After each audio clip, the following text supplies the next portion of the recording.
ഭർത്താക്കന്മാർ എന്ന് പറയുന്നത് ശമരിയക്കാരത്തിയുടെ ശമര്യരുടെ 5 വിശ്വാസങ്ങളായിരുന്നു, അല്ലെങ്കിൽ ശമര്യർ സ്വീകരിച്ച 5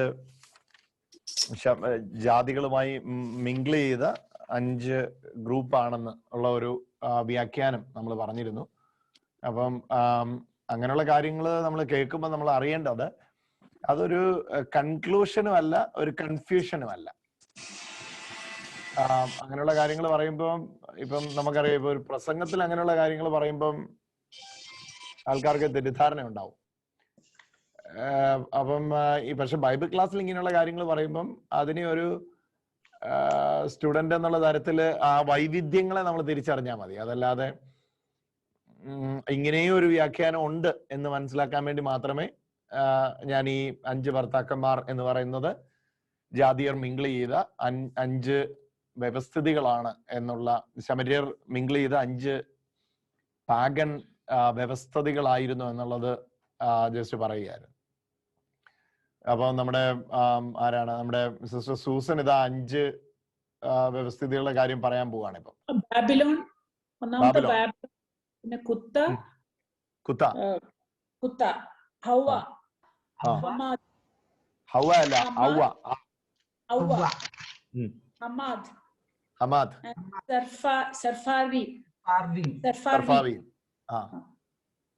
ഈ 5 വ്യവസ്ഥിതികളായിരുന്നു.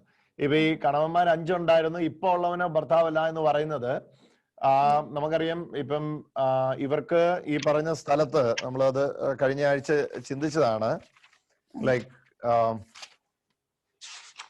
ഗെരസി മലയില് ദേവാലയം ജോഷുവയുടെ കാലത്ത് യാഗപീഠം ഇട്ട്, 2 കിങ്സിലൊക്കെ നമ്മൾ വായിക്കുന്നു, അവർക്ക് പിന്നീട് ഈ ഗെരസി മലയിൽ ദേവാലയം പണിയപ്പെട്ടു.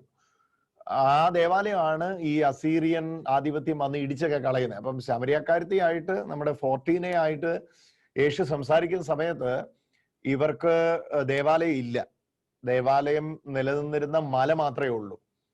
അപ്പം നമുക്കറിയാം AD 70 യഹൂദന്റെ ദേവാലയം തകർക്കപ്പെടുന്നത്. എന്നാൽ ശമരിയുടെ ദേവാലയം തകർക്കപ്പെടുന്നത് അതിന് മുമ്പാണ്. ഈ അസീറിയൻ ആധിപത്യം ഒക്കെ വരുന്ന സമയത്താണ്. സോ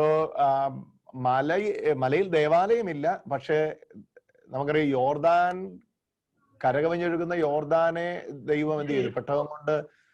പെട്ടകം ചുമക്കുന്ന ലേവ്യരുടെ കാലുകൾ യോർദാനിലെ വെള്ളത്തിൽ ചവിട്ടിയപ്പം യോർദാൻ കരകവിഞ്ഞൊഴുകുന്ന യോർദാൻ വെള്ളം സ്തംഭിച്ചു. അങ്ങനെയാണ് ഇവർ ഈ വാഗ്ദത്ത നാട്ടിലേക്ക് പ്രവേശിക്കുന്നത്.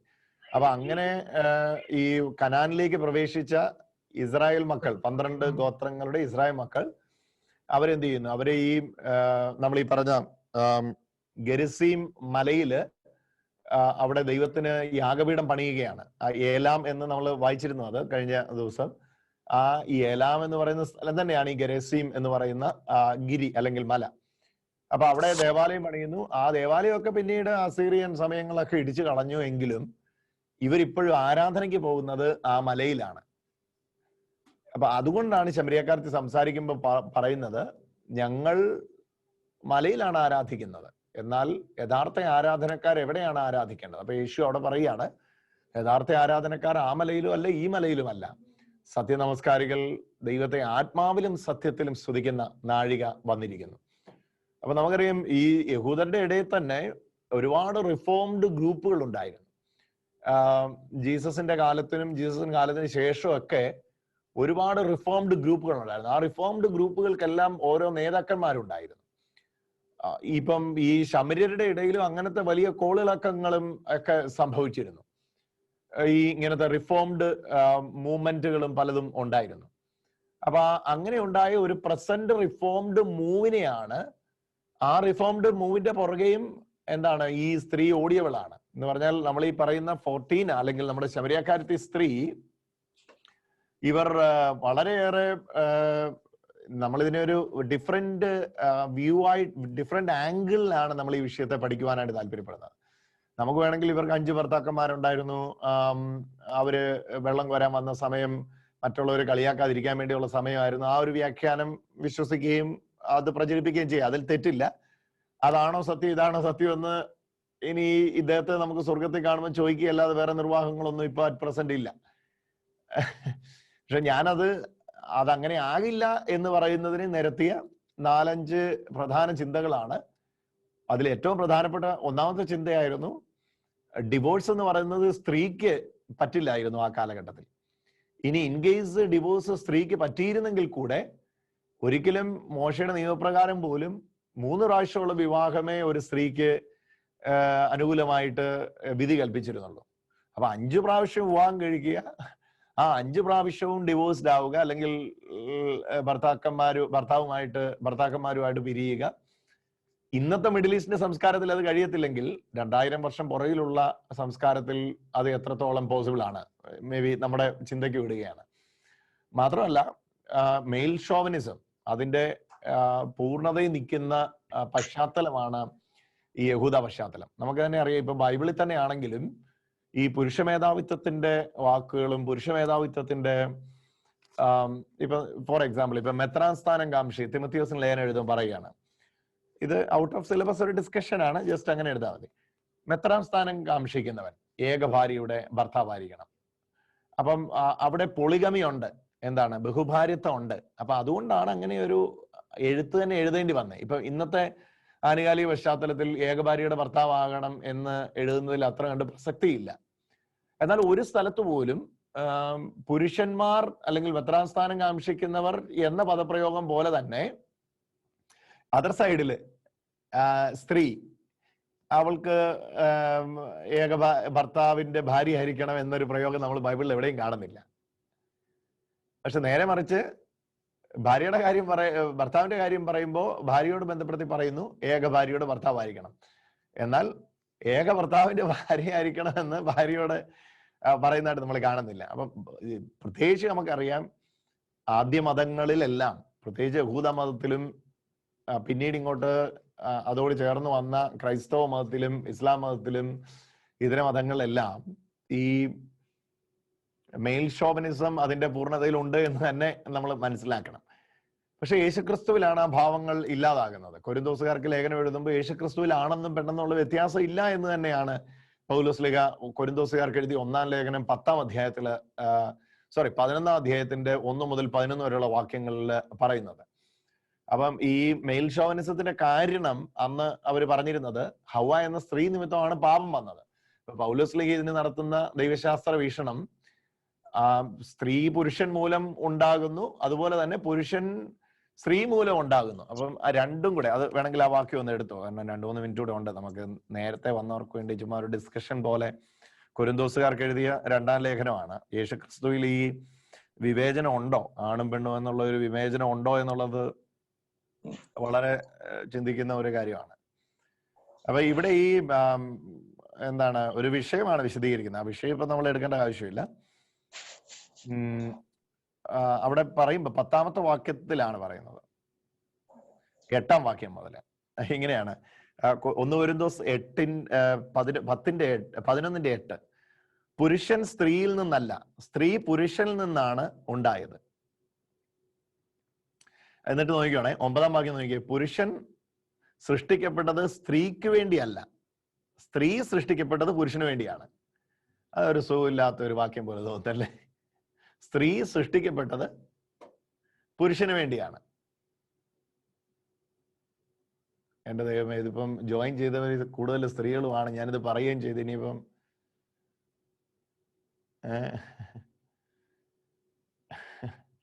അപ്പൊ ഇത് നിലവിലുള്ള ഒരു ജൂയിഷ് തോട്ടാണ്. അതാണ് അപ്പോസ്തലൻ പറയുന്നത്. 9-ാം വാക്യം, പുരുഷൻ സൃഷ്ടിക്കപ്പെട്ടത് സ്ത്രീക്ക് വേണ്ടിയല്ല, എന്നാൽ സ്ത്രീ സൃഷ്ടിക്കപ്പെട്ടത് പുരുഷന് വേണ്ടിയാണ്. എന്നിട്ട് ഇതിപ്പോ ആ ജൂയിഷ് കസ്റ്റമാണ്. എന്നിട്ട് 11-ാം വാക്യത്തിൽ ക്രിസ്ത്യൻ കസ്റ്റം പറയുകയാണ്. 11-ാം വാക്യത്തിൽ കർത്താവിൽ, ഇൻ ക്രൈസ്റ്റ്, കർത്താവിൽ പുരുഷനും സ്ത്രീയും പരസ്പരം ആശ്രയിച്ചാണ് നിലകൊള്ളുന്നത്. അപ്പം യഹൂദ നിയമത്തിൽ സ്ത്രീ പുരുഷന് വേണ്ടി സൃഷ്ടിക്കപ്പെട്ടു, എന്നാൽ കർത്താവിൽ പരസ്പരം ആശ്രയിച്ചുകൊണ്ടാണ് നിലനിൽക്കുന്നത്. അപ്പം there is male chauvinism in the Mosaic law or in the law, but in Christ there is no discrimination. In Christ, പരസ്പരം ആശ്രയിച്ചാണ്, ആ ട്രസ്റ്റിലാണ് കാര്യങ്ങൾ മുമ്പോട്ട് പോകുന്നത്. അതാണ് 12ാമത്തെ വാക്യത്തിൽ.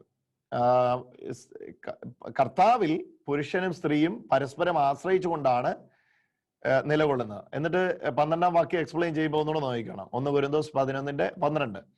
എന്തെന്നാൽ സ്ത്രീ പുരുഷനിൽ നിന്നുണ്ടായതുപോലെ ഇന്ന് പുരുഷൻ സ്ത്രീയിൽ നിന്ന് പിറക്കുന്നു. അപ്പൊ ഇതിന്റെ ഫസ്റ്റ് വേർഷൻ ആദ്യം പറഞ്ഞേ ഏതാണ്? 10ാം വാക്യം, 9ാം വാക്യം നോക്കിയേ. 8ാം വാക്യം, പുരുഷൻ സ്ത്രീയിൽ നിന്നല്ല. 8ാം വാക്യത്തിൽ പറഞ്ഞു പുരുഷൻ സ്ത്രീയിൽ നിന്നല്ല, സ്ത്രീ പുരുഷനിൽ നിന്നാണ് ഉണ്ടായത്. എന്നിട്ട് 11ാം വാക്യം നോക്കിയേ. 12ാം വാക്യം, എന്തെന്നാൽ സ്ത്രീ പുരുഷനിൽ നിന്നുണ്ടായതുപോലെ ഇന്ന് പുരുഷൻ സ്ത്രീയിൽ നിന്ന് പിറക്കുന്നു. അപ്പൊ ഇത് രണ്ട് സത്യമാണ്. ഇത് രണ്ട് സത്യമാണ്. ആദം വരുന്നത്, ഹവ്വ വരുന്നത് ആദത്തിൽ നിന്നാണ്. അതാണ് ആദ്യം പറയുന്നത്. എന്നാൽ ആദാമ്യ സന്തതികൾ വരുന്നത് ഹവ്വായിൽ നിന്നാണ്. ഇതാണ് ആ ഡിഫറൻസ് വരുന്നത്. ഒന്ന് നിങ്ങൾക്ക് മനസ്സിലാവുന്ന പറയാം. ആദത്തിൽ നിന്ന് God separate eve from Adam. Now the descendants or the generation is coming through not from Adam but through Eve. That's the reference. അപ്പൊ അവിടെയാണ് ആ ഒരു ശരിക്കും ഈ യഹൂദന്റെ മെയിൽ ഷോവനിസവും സ്വാതന്ത്ര്യതയൊക്കെ എന്നൊക്കെ വേണേ പറയാം കേട്ടോ. ഫ്രീ തിങ്കിങ് ആണ് ഇത്, ഫെമിനിസം ആണ് എന്ന് വേണേ പറയാം. അപ്പം ശരിക്കും നമുക്ക് തോന്നും ബൈബിൾ പുരുഷ കേന്ദ്രീകൃതമാണ്. അല്ല, അത് തെറ്റിദ്ധരിക്കരുത്. അല്ലെങ്കിൽ എന്താണ് ഫെമിനിസ്റ്റിക് കാഴ്ചപ്പാടിലാണ് ബൈബിള് പോകുന്നത്. അല്ല, അത് രണ്ടും അവിടെ തെറ്റാണ്. പൗലോസ് ഇത് രണ്ടും കൂടെ മെർജ് ചെയ്യുകയാണ് ഒരു പോയിന്റിൽ. അതായത് പുരുഷനിൽ നിന്ന് സ്ത്രീ ഉണ്ടായത്, ആ അർത്ഥത്തിൽ അത് കറക്റ്റാ. ഏതാ? ആദത്തിൽ നിന്നാണ് ഹവ്വായെ സെപ്പറേറ്റ് ചെയ്യുന്നത്, ആ അർത്ഥത്തിൽ അത് കറക്റ്റാ. എന്നാൽ ആദത്തിന്റെ സന്തതികൾ ഇന്ന് പറക്കുന്ന എവിടുന്ന? ഹവ്വായിൽ നിന്ന്, അല്ലെങ്കിൽ സ്ത്രീയിൽ നിന്നാണ്.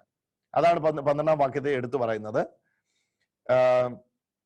എന്തെന്നാൽ സ്ത്രീ പുരുഷനിൽ നിന്ന് ഉണ്ടായതുപോലെ ഇന്ന് പുരുഷൻ സ്ത്രീയിൽ നിന്ന് പിറക്കുന്നു, എല്ലാം ദൈവത്തിൽ നിന്ന് തന്നെ. അതാണ്, ദാറ്റ്സ് ദ കൺക്ലൂഷൻ. എല്ലാം ദൈവത്തിൽ നിന്നാണ്. സ്ത്രീ എന്ന പുരുഷൻ എന്നുള്ള വ്യത്യാസമില്ല, എല്ലാം ദൈവത്തിൽ നിന്നാണ് ഉണ്ടാകുന്നത്. ഇതാണ് ആ പെർഫെക്റ്റ് ദൈവശാസ്ത്ര വീക്ഷണം എന്ന ആശയത്തിൽ അവതരിപ്പിക്കപ്പെടുന്നത്. അപ്പം യഹൂദന്റെ ദൈവശാസ്ത്ര വീക്ഷണം അനുസരിച്ച് ഹവ്വ മൂലം പാപം വന്നു. അതുകൊണ്ട് തന്നെ സ്ത്രീവർഗം അല്ലെങ്കിൽ ഹവ്വായുടെ വർഗം മാറി നിൽക്കട്ടെ, അല്ലെങ്കിൽ ശപിക്കപ്പെട്ടത് എന്നുള്ള അർത്ഥത്തിലാണ്. യേശുക്രിസ്തുവിൽ വരുമ്പം ഈ ഒരു വ്യത്യാസം ഇല്ല. കാരണം ഈശോ വന്നത് തന്നെ ആദാമ്യ ശാപവും പാപവും എല്ലാം വഹിക്കാനാണ്. അപ്പൊ ഈശോയിൽ വന്നു കഴിയുമ്പോഴത്തേക്കും സ്ത്രീക്ക് അടിമത്വമോ പുരുഷന് മേധാവിത്വമോ ഇല്ല, പരസ്പരം നിലനിൽക്കുകയാണ്. അത് അങ്ങനെ തന്നെയാണ് പറയുന്നത്. നിങ്ങൾ വേണമെങ്കിൽ ആ വാക്യം ഒന്നുകൂടെ വായിച്ചു. പുരുഷനിൽ നിന്നുണ്ടായതുപോലെ 11ാമത്തെ വാക്യം, 1 കൊരിന്തോസ് 11:11. കർത്താവിൽ പുരുഷനും സ്ത്രീയും പരസ്പരം ആശ്രയിച്ചാണ് നിലകൊള്ളുന്നത്. എന്നാൽ സ്ത്രീ പുരുഷനിൽ നിന്ന് ഉണ്ടായിരിക്കുന്ന പോലെ ഇന്ന് പുരുഷൻ സ്ത്രീയിൽ നിന്നും പിറക്കുന്നു, എല്ലാത്തിനും ദൈവം തന്നെ കാരണഭൂതൻ. അപ്പം ഈ ശമര്യക്കാരത്തിക്ക് ഞാൻ 5 വിവാഹം പോസിബിൾ ആണോ എന്നുള്ള ചിന്തയിൽ നിന്നാണ് വന്നത്. അപ്പം ഇപ്പം നമ്മുടെ കഴിഞ്ഞ ദിവസം ഞാൻ ഈ വിഷയം പ്രസന്റ് ചെയ്തപ്പം ഇപ്പം നമ്മളെ 15 ദൈവശാസ്ത്രജ്ഞന്മാരെ എടുത്താല് അതിലൊരു 7 പേര് വിശ്വസിച്ചിരുന്നത് നമ്മൾ ഇപ്പം ഷെയർ ചെയ്യുന്ന ഈ കാര്യമാണ്. പക്ഷെ 7 പേര് വിശ്വസിച്ചിരുന്നത് ഇവർക്ക് 5 ഭർത്താക്കന്മാരുണ്ട് എന്ന് തന്നെയാണ്. അപ്പം നമ്മളിപ്പം നിങ്ങളുടെ വീട്ടിൽ തന്നെ ഇതിപ്പോ നിങ്ങളിപ്പോ ആരോടെങ്കിലും ഷെയർ ചെയ്തു, അവരങ്ങ് തീർത്ത് പറയുകയാണ് ഇവൾക്ക് 5 ഭർത്താവ് ഉണ്ടായിരുന്നു, ഞാൻ കണ്ടതാ, ഇവൾ 5ാമത്തെ പ്രാവശ്യം ഡിവോഴ്സ് ആയതാ, 6ാമത്തെ കല്യാണത്തിന് ഞങ്ങളെ വിളിച്ചിട്ടില്ലാത്തതിന്റെ പരിഭവത്തിലാണ് ഞങ്ങൾ ഇരിക്കുന്നതെന്ന് ഒരാള് അങ്ങ് തർക്കിക്കുകയാണെങ്കിൽ എന്ത് ചെയ്തേക്കണം? വിട്ട് കളഞ്ഞേക്കണം. സുല്ലിട്ടു, നിങ്ങളായിക്കോട്ടെ, നിങ്ങളുടെ പാടായിക്കോട്ടെ, അവരുമായി വാഗ്വാദത്തിനൊന്നും ഏർപ്പെടണ്ട. ഇതിങ്ങനെ നമ്മളിപ്പോ ദൈവശാസ്ത്രം പഠിക്കുമ്പോൾ അറിയാം, നമുക്ക് വ്യത്യസ്ത വീക്ഷണങ്ങളുണ്ട്. ആ വീക്ഷണങ്ങളിൽ തള്ളേണ്ടതിനെ തള്ളണം, കൊള്ളേണ്ടതിനെ കൊള്ളണം. എന്നാൽ ഒരു പഠിതാവിനെ സംബന്ധിച്ചിടത്തോളം ഈ വ്യത്യസ്ത വീക്ഷണങ്ങൾ മനസ്സിലാക്കുന്നതിലൂടെ ഈ മൊത്തത്തിലുള്ള ആശയം മനസ്സിലാകുകയുള്ളൂ. അപ്പൊ ഈ 5ാമത്തെ ഭർത്താവും കണവന്മാർ 5 ഉണ്ടായിരുന്നു, ഇപ്പൊ ഉള്ളവനോ നിന്റെ ഭർത്താവല്ല, ഇപ്പൊ ഉണ്ട് എന്ന് പറയുന്നത് അവരുടെ ഇടയിലേക്ക് വന്ന ഒരു ന്യൂ റിഫോർമേഷൻ ആണ്. ആ ന്യൂ റിഫോർമേഷന്റെ ഭാഗമായിരുന്നു അവൾ. വലിയ ദാഹത്തോടെ പോയവളാണ്. ഞാൻ ഈ സ്ത്രീയെ കാണുന്നത് ഒരു സൂപ്പർ ഇവാഞ്ചലിസ്റ്റ് ആയിട്ടാണ്, സുവിശേഷകയായിട്ടാണ്. കാരണം താൻ വന്ന കർത്തവ്യം പോലും മറന്ന് കുടമിട്ടേച്ച് പട്ടണത്തിൽ പോയി മറ്റുള്ളവരോട് ഈശോയുടെ സ്നേഹം അറിയിക്കുന്ന തരത്തിൽ ഈ സ്ത്രീയിൽ ഒരു സുവിശേഷത്തിന്റെ ആത്മാവുണ്ടായിരുന്നു. ഞാൻ അതിനെയാണ് വളരെ പോസിറ്റീവായിട്ട് ഇവിടെ കാണുന്നത്. അപ്പം ഇന്നത്തെ ക്ലാസ്സിലേക്ക് നമ്മൾ വരുമ്പോൾ നമ്മൾ പ്രധാനമായിട്ട് ഈ 4-ാം അധ്യായത്തിന്റെ 19-ാം വാക്യം മുതൽ ഉള്ള ഭാഗങ്ങളാണ് നമ്മൾ 4-ാം അധ്യായത്തിന്റെ 31 മുതൽ 4-ാം അധ്യായത്തിന്റെ അവസാനം വരെ, അതായത് 4-ാം അധ്യായത്തിന്റെ 45 വരെയുള്ള ഭാഗങ്ങളാണ് നമ്മളിപ്പം ചിന്തിക്കാൻ വേണ്ടി പോകുന്നത്. സോ നമുക്ക് 4 അധ്യായം പൂർണ്ണമാകുമ്പോൾ നമുക്കൊരു എക്സാമിനേഷന് തയ്യാറായാൽ നമുക്ക് ഇനിയുള്ള അധ്യായങ്ങൾ പഠിക്കുമ്പോൾ വളരെ എളുപ്പത്തിൽ അത് മനസ്സിലാക്കാൻ വേണ്ടി കഴിയും. So you all are ready for the examination അല്ലേ? പരീക്ഷയിൽ അകപ്പെടാതിരിക്കാൻ ഉണർന്നിരുന്ന് പ്രാർത്ഥിക്കുകയാണോ?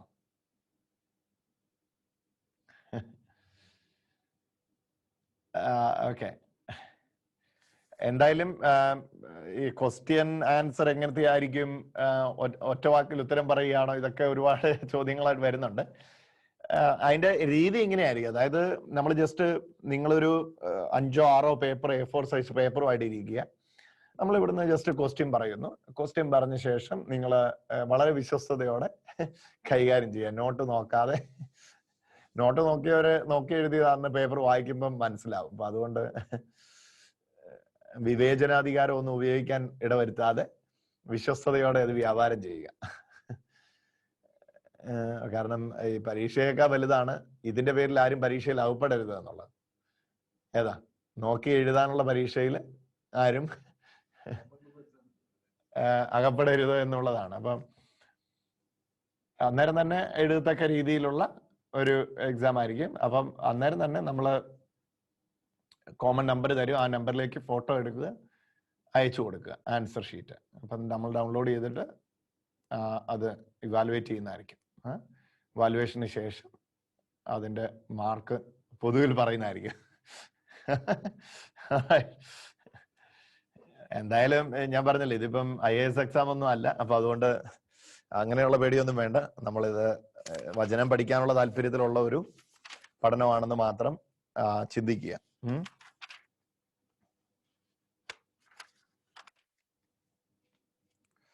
അപ്പം നമ്മുടെ ഈ യാക്കോബിന്റെ കിണറിന് എന്തേരെ ആഴമാണ്? നമ്മുടെ ട്രീസ ജോണി, നമ്മുടെ യാക്കോബിന്റെ കിണറിന് എന്തേരെ ആഴം ഉണ്ടായിരുന്നു? യാക്കോബിന്റെ കിണറിന് വളരെ ആഴമുള്ളതാണെന്നേ ഉള്ളൂ. വളരെ ആഴം.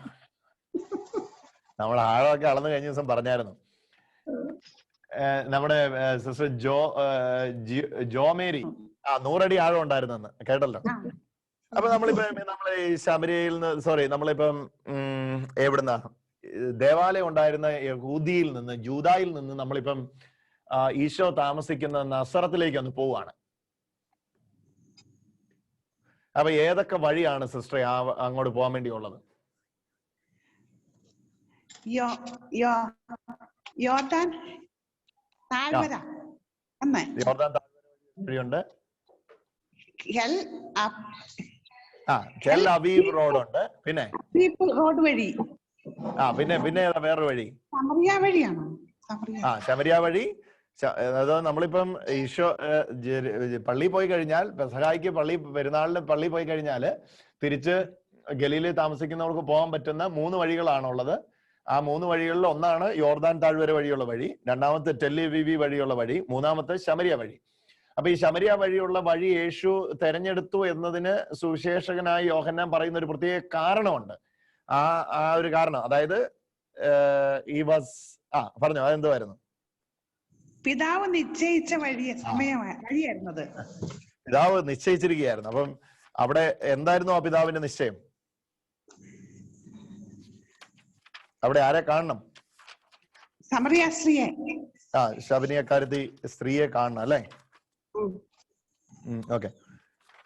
അപ്പൊ ഈ പഴയ നിയമത്തിൽ ഒരു സ്ഥലത്ത് നമ്മുടെ ശമരിയരെ കുറിച്ചുള്ള ഈ ശമരിയർ ആരാണെന്ന് നമുക്കൊരു ഐഡിയ തരാൻ പറ്റും. നമ്മുടെ ജെസി ജോസഫിന് തരാൻ പറ്റും. ജെസ്സി ജോസഫ് ശമര്യരെ കുറിച്ച് ഒരു 3 കാര്യങ്ങൾ പറഞ്ഞു പെട്ടെന്നാട്ടെ. ശമര്യര് സങ്കരവർഗമാണ്. അവര് ബാബിലോൺ പ്രവാസത്തിന് ശേഷം അവര് യൂദയ സമൂഹത്തിൽ അവരില്ല. അവര് ഈ 12 ഗോത്രങ്ങളാണെങ്കിലും അവര് 10 ഗോത്രങ്ങള് അവരുടെ കൂടെ ഉണ്ട്. 2 ഗോത്രങ്ങൾ അവരിലില്ല. അതിൽ ആ 10 ഗോത്രത്തിലുള്ളവരാണ് ഇവര്. അവര് അവിടെ ഉണ്ടായിരുന്ന ജാതികളുമായിട്ട് മിക്സ് ചെയ്ത് അവര് സങ്കരവർഗമായിരിക്കുന്നവരാണ്. അപ്പം അതാണ് അവരുടെ ഒരു പ്രത്യേകത. അവര് പിന്നെ ആരാധനയ്ക്കൊക്കെ ആണെങ്കിലും അവര് സ്വന്തമായിട്ട് ഗെരിസി മലയിലാണ് അവർ ആരാധനയൊക്കെ നടത്തുന്നത്. അവർക്ക് ജെറുസലേം ആയിട്ട് ബദ്ധശത്രുക്കളാ ശരിക്കും പറഞ്ഞു കഴിഞ്ഞാൽ അവർ 2 കൂട്ടരും. അങ്ങനെയാണ് അവര് കഴിയുന്നത്. എങ്കിലും അവരുടെ ബൈബിളിനെ കുറിച്ച് ഷീബ ജോസ് പറയാൻ തയ്യാറായിരിക്കുന്നു. ഷീബ ജോസ് പറഞ്ഞു. ഷീബ ജോസ് പറഞ്ഞു. അവരുടെ ബൈബിളിനെ കുറിച്ച് പറഞ്ഞു. അവരുടെ പഴയ നിയമം ഏതായിരുന്നു? പറഞ്ഞു. അവര് പഴയ നിയമം മുഴുവൻ വിശ്വസിച്ചിരുന്നോ? പെന്ററ്റുക്ക് ആയിരുന്നു അല്ലേ? ആദ്യത്തെ 5 പുസ്തകം അവര് വിശ്വസിച്ചിരുന്നു അല്ലേ? അപ്പൊ ഈ സമരിയൻ പെന്ററ്റുക്കിൽ ഒരു സ്ഥലത്ത് ഈ മശിഹയെ കുറിച്ചുള്ള പ്രവചനമുണ്ട്. അതെവിടാന്ന് പറയാമോ? മോശയെ പോലൊരു പ്രവാചകൻ. ഓക്കെ. ആരാണ് പറഞ്ഞത്? മോശയെ പോലൊരു പ്രവാചകൻ. റോമൽ അലോഷ്യസ് അല്ലേ? Thank you brother. മോശയെ പോലെ ഒരു അപ്പം റോമലെ, അപ്പം ഇവർക്ക് ദഹിക്കാതെ പോയത്, ഇവര് മോശയെ പോലെ ഒരു പ്രവാചകനെ കണ്ടു, പക്ഷെ ദാവീദിനെ പോലെ ഒരു രാജാവിനെ ഇവർക്ക് കിട്ടിയില്ല. കാരണം ഇവര് എന്ത് വിശ്വസിച്ചിരുന്നില്ല? തോറ വിശ്വസിച്ചിരുന്നു. അല്ലെങ്കിൽ മുമ്പേ പറഞ്ഞ പോലെ സമരിറ്റൻസ് പെന്ററ്റുക്ക് അവർ വിശ്വസിച്ചിരുന്നു. പക്ഷെ കാവ്യ പുസ്തകവും പ്രവചന പുസ്തകവും അവർ വിശ്വസിച്ചില്ലാത്തതുകൊണ്ട് ദാവീദിനെ പോലെ ഒരു രാജാവ് എന്ന കാഴ്ചപ്പാട് അവർക്ക് കിട്ടിയില്ല. മോശ എന്ന പ്രവാചകനെ മാത്രമേ അവർക്ക് ലഭിച്ചുള്ളൂ അല്ലേ? ഓക്കെ.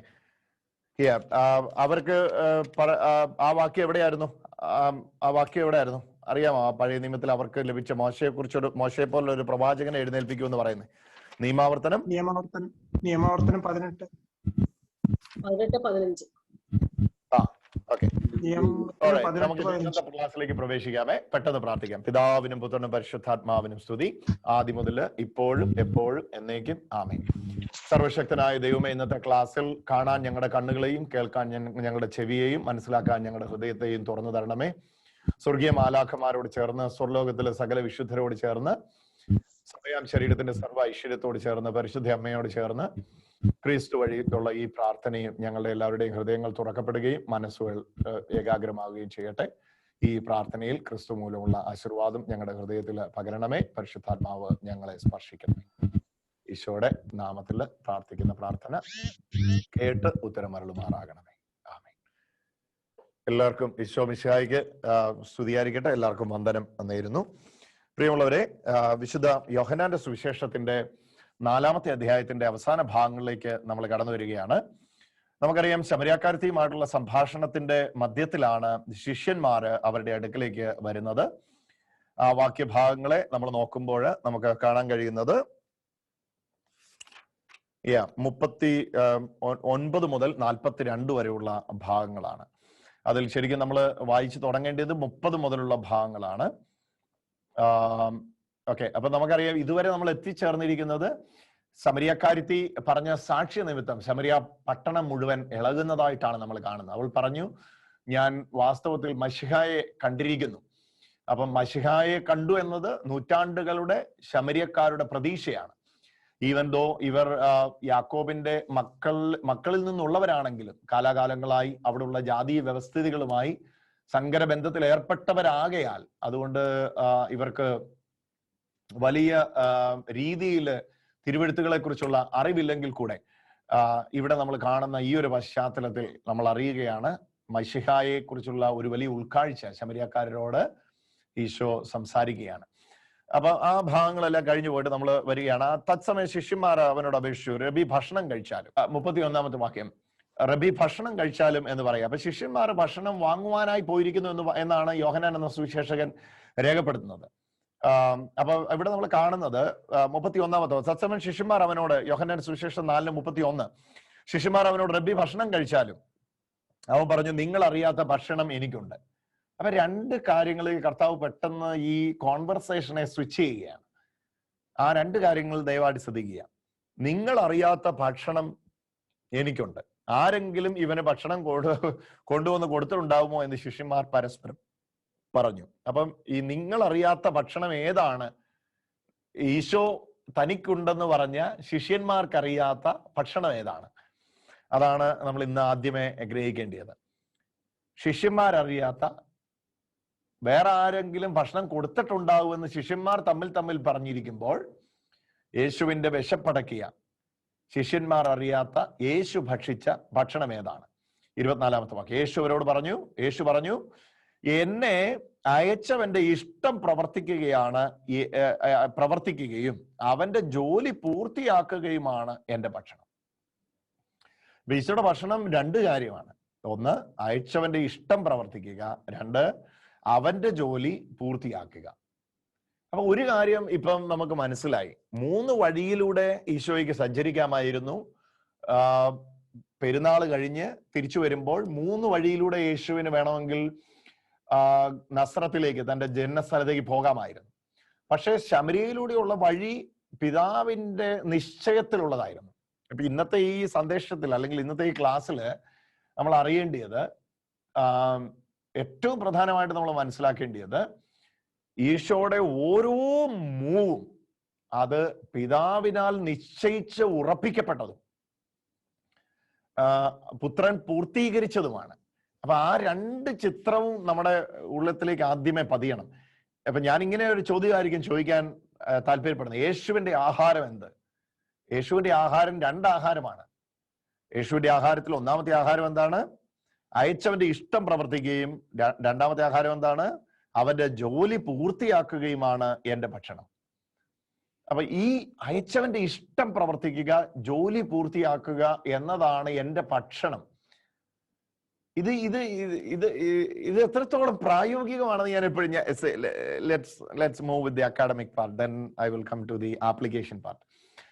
അത് ഞാൻ നമ്മളോട് ബന്ധപ്പെടുന്നത്. ഇപ്പൊ ഞാൻ ഈ അക്കാഡമിക് ഭാഗം വിശദീകരിക്കാം. 4 മാസം കൂടെ കഴിഞ്ഞാൽ വിളവെടുപ്പായി എന്ന് നിങ്ങൾ പറയുന്നില്ലേ? അപ്പൊ അവിടുത്തെ ഒരു കോമൺ സെയിങ് ആണ്. നമുക്കറിയാം, നമ്മുടെ നാടുകളിലെ പോലെ അല്ല. ആ ഭാഗങ്ങളെല്ലാം വളരെ കൊയ്ത്തുള്ള സ്ഥലങ്ങളാണ്. കുട്ടനാട് ഭാഗങ്ങളിലൂടെയൊക്കെ നടക്കുന്ന പോലെ വേണം ഇവിടുത്തെ ഈ പശ്ചാത്തലത്തെ നമ്മൾ കാണാൻ. അപ്പൊ 4 മാസം കൂടെ കഴിഞ്ഞാൽ വിളവെടുപ്പുണ്ട് എന്ന് നിങ്ങൾ പറയുന്നില്ലേ? എന്നാൽ ഞാൻ നിങ്ങളോട് പറയുന്നു, 4 മാസം കഴിഞ്ഞാൽ വിളവെടുപ്പുണ്ട് എന്ന് നിങ്ങൾ പറയുന്നില്ലേ? എന്നാൽ ഞാൻ നിങ്ങളോട് പറയുന്നു, കണ്ണുയർത്തി വയലിലേക്ക് നോക്കുകയും അവ ഇപ്പോൾ തന്നെ വിളഞ്ഞ് കൊയ്ത്തിന് പാകമായിരിക്കുന്നു. ഇത് പെട്ടെന്ന് കർത്താവ് ഒരാശയത്തിൽ കൊണ്ടുവന്നിട്ട് വേറൊരു ആശയത്തിലേക്ക് കൊണ്ടുപോവുകയാണ്. ഇവിടെ ഇപ്പൊ ആരും കൊയ്ത്തിന്റെയോ വിതയുടെ കാര്യം ഒന്നും സംസാരിച്ചിട്ടില്ല. കൊയ്ത്തും വിതയും പിക്ചറിൽ ഇല്ലതാനും. പക്ഷെ കർത്താവ് ഇവിടെ കൊയ്ത്തുണ്ട്, 6 മാസം കഴിഞ്ഞാന്ന് ഒരു കൂട്ടർ പറയുന്നു. 4 മാസം അല്ലെ? 35-ാമത്തെ വാക്യം, യോഹന്നാൻ സുവിശേഷം 4:35. 4 മാസം കഴിഞ്ഞാൽ വിളവെടുപ്പായി എന്ന് നിങ്ങൾ പറയുന്നില്ലേ? എന്നാൽ ഞാൻ പറയുന്നു, നിങ്ങൾ കണ്ണുയർത്തി വയലുകളിലേക്ക് നോക്കുകയും അവ ഇപ്പോൾ തന്നെ വിളഞ്ഞ് കൊയ്ത്തിന് പാകമായിരിക്കുന്നു. ഇത് അവരുടെ ഇടയിലുള്ള ഒരു കോമൺ സെയിങ് ആണ്. 4 മാസം കഴിഞ്ഞാൽ കൊയ്ത്തുണ്ട്. യേശു ഇതിനെ ആത്മീയവൽക്കരിക്കുകയാണ്. അവർ ഭൗതിക വിളവെടുപ്പിന്റെ കാര്യം പറയുമ്പോൾ യേശു ദൈവരാജ്യത്തിന്റെ വിളവെടുപ്പിന്റെ കാര്യം പറയുകയാണ്. ദൈവരാജ്യത്തിന്റെ വിളവെടുപ്പ് എന്ന് ഇവിടെ വിശേഷിപ്പിക്കുന്നത് ശമരിയിൽ നടക്കാൻ പോകുന്ന കൊയ്ത്തിനെ പറ്റിയാണ്. ഏതാണ് ഈ ശമരിയിൽ നടക്കാൻ പോകുന്ന കൊയ്ത്ത്? ശമരിയാക്കാരത്തി അടങ്ങുന്ന ശമര്യർ മുഴുവൻ ഈശോയുടെ അടുക്കലേക്ക് വരികയാണ്.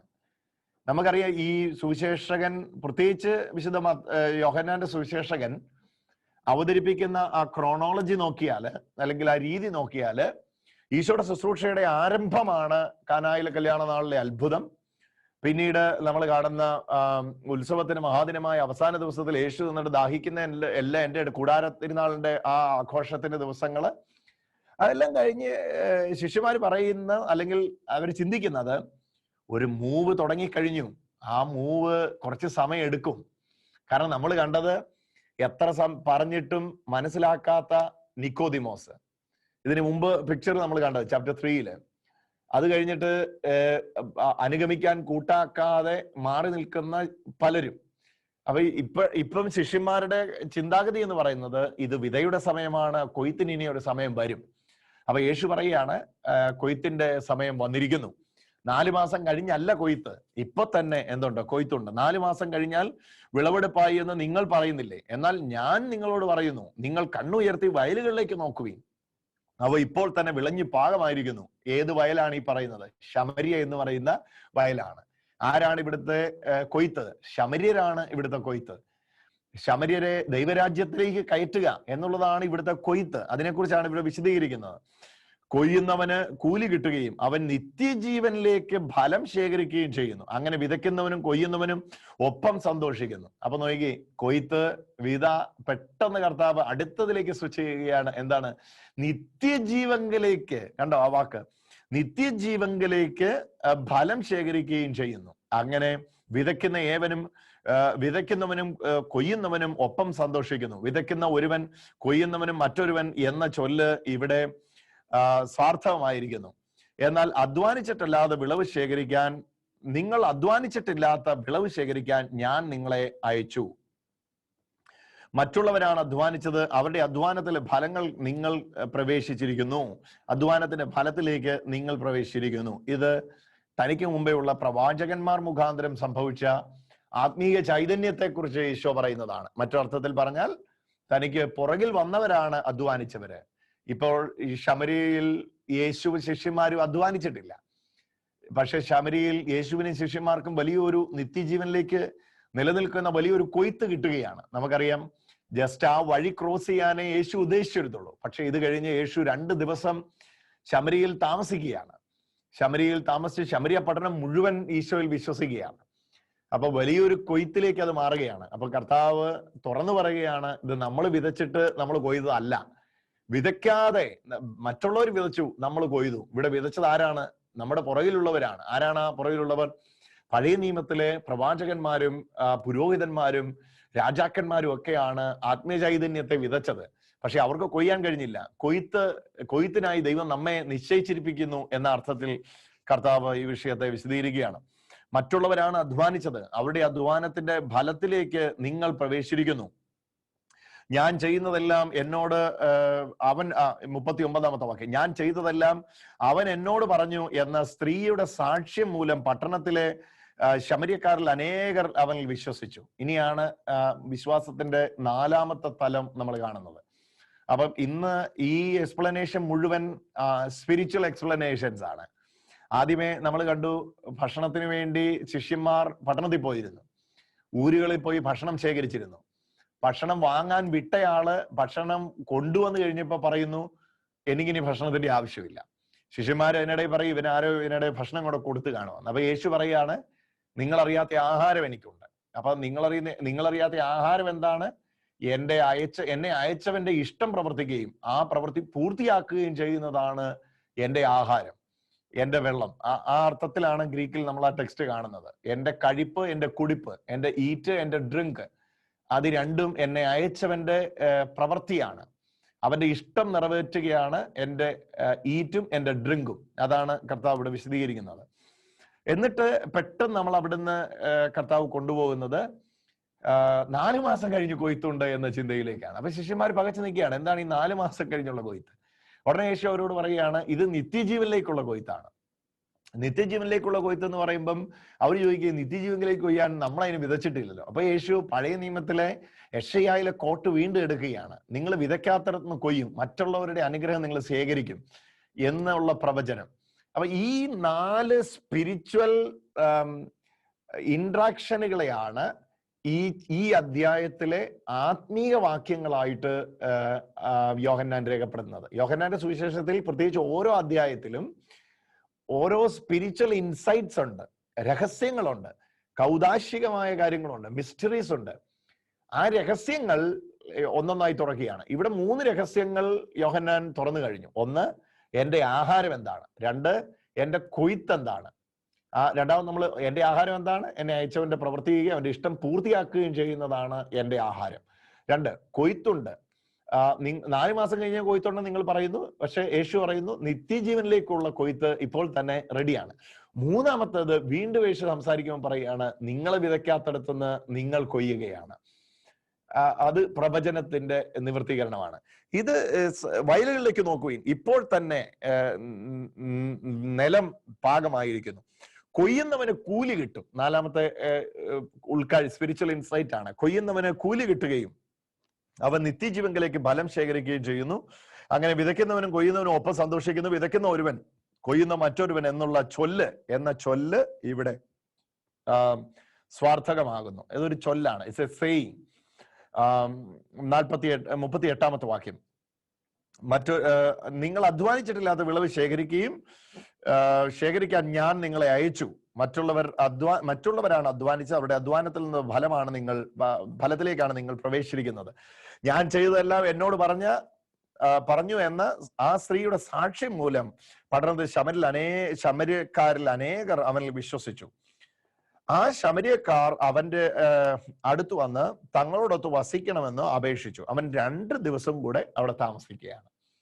നമുക്കറിയാം, ഇവരെ സംബന്ധിച്ചിടത്തോളം ഈ 2 days മോർ താമസിക്കുക എന്ന് പറയുന്നത് പ്രശ്നമല്ല. എന്തുകൊണ്ടാണ്? നമ്മളിപ്പം ഫോർ എക്സാമ്പിൾ നമ്മൾ 2 ദിവസത്തേക്ക് ഒരു സ്ഥലത്തേക്ക് പോവാണ്, 3-ാമതൊരു ദിവസവും കൂടെ താമസിക്കുക എന്ന് പറയുന്നത് നമുക്ക് ബുദ്ധിമുട്ടാണ്, നമുക്ക് ചിന്തിക്കാൻ പറ്റില്ല. പക്ഷെ യഹൂദന്റെ ജീവിത ശൈലിയിൽ 2 ദിവസമൊന്നല്ല, 5 ദിവസമൊന്നല്ല, എത്ര ദിവസം വേണേലും താമസിക്കാൻ കഴിയും. ഒന്ന്, ഇവർക്ക് കൂടാരപ്പണി അറിയാം. എവിടെ വേണേലും മിനിറ്റ് വെച്ച് ഇവർക്ക് ടെന്റ് ഉണ്ടാക്കാൻ അറിയാം.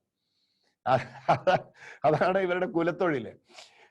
ടെന്റ് ഇവർക്കറിയാം. പിന്നെ ഇവരുടെ ഈ ഭൂമിശാസ്ത്രപരമായ പശ്ചാത്തലത്തില് ഇവർ സഞ്ചരിക്കുന്ന മിക്ക സ്ഥലങ്ങളിലും തടാകങ്ങളും കടലുകളും ഉണ്ട്, അല്ലെങ്കിൽ കടൽക്കരകളുമുണ്ട്. അപ്പൊ അവരെ സംബന്ധിച്ചിടത്തോളം ഫിഷിങ്ങും മീനെപ്പിടുത്തവും ഈ കനലിൽ ചുടുക, മീനെ ചുടുക എന്ന് പറയുന്നത് വളരെ കോമൺ ആണ്.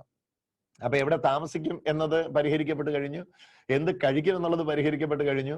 ഇനി എന്ത് ഉടുക്കും, വെള്ളത്തിന്റെ ലഭ്യതയൊക്കെ ഉള്ളത് കൊണ്ട് വാഷ് ചെയ്യാനുള്ള ക്രമീകരണങ്ങളൊക്കെ ഉണ്ട്. അപ്പൊ ശമരിയയിൽ നിന്ന് ജസ്റ്റ് ക്രോസ് ചെയ്ത് പോവുക എന്നുള്ളതായിരുന്നു ഉദ്ദേശം എന്നായിരിക്കണം നമ്മൾ മനസ്സിലാക്കുക. സാധാരണക്കാരെല്ലാവരും അങ്ങനെയാണ്. ശമരിയയിൽ കാല് ചവിട്ടുന്ന സമയത്ത് യഹൂദൻ ഓടുമെന്നാണ് പറയുന്നത്. കാരണം അവര് അതുവഴി പോകാൻ ഇഷ്ടപ്പെടുന്നില്ല.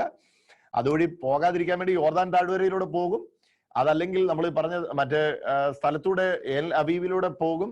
അതും അല്ലെങ്കിൽ മാത്രമേ ശമരിയ വഴി പോവുകയുള്ളൂ. ശമരിയ വഴിയുടെ പോവുകയാണെങ്കിൽ തന്നെ യഹൂദന്മാർ റൺ ചെയ്തേ പോവുള്ളൂ. കാരണം അവർക്ക് അവിടെ സ്റ്റേ ബാക്ക് ഇഷ്ടമില്ല, അവരവിടെ സ്റ്റേ ബാക്ക് ചെയ്യാൻ ഇഷ്ടപ്പെടുന്നില്ല. പക്ഷെ യേശു ഇവിടെ ഇതാ 2 ദിവസം താമസിക്കുകയാണ്. അത് നമ്മൾ വായിക്കുന്ന 40. ആ ശമരിയക്കാർ അവന്റെ അടുക്കൽ വന്ന് തങ്ങളോടൊപ്പം വസിക്കണമെന്ന് അവനോട് അപേക്ഷിച്ചു. അവൻ 2 ദിവസം അവിടെ താമസിക്കുകയും ചെയ്തു. അവന്റെ വചനം ശ്രവിച്ച മറ്റു പലരും അവനിൽ വിശ്വസിച്ചു.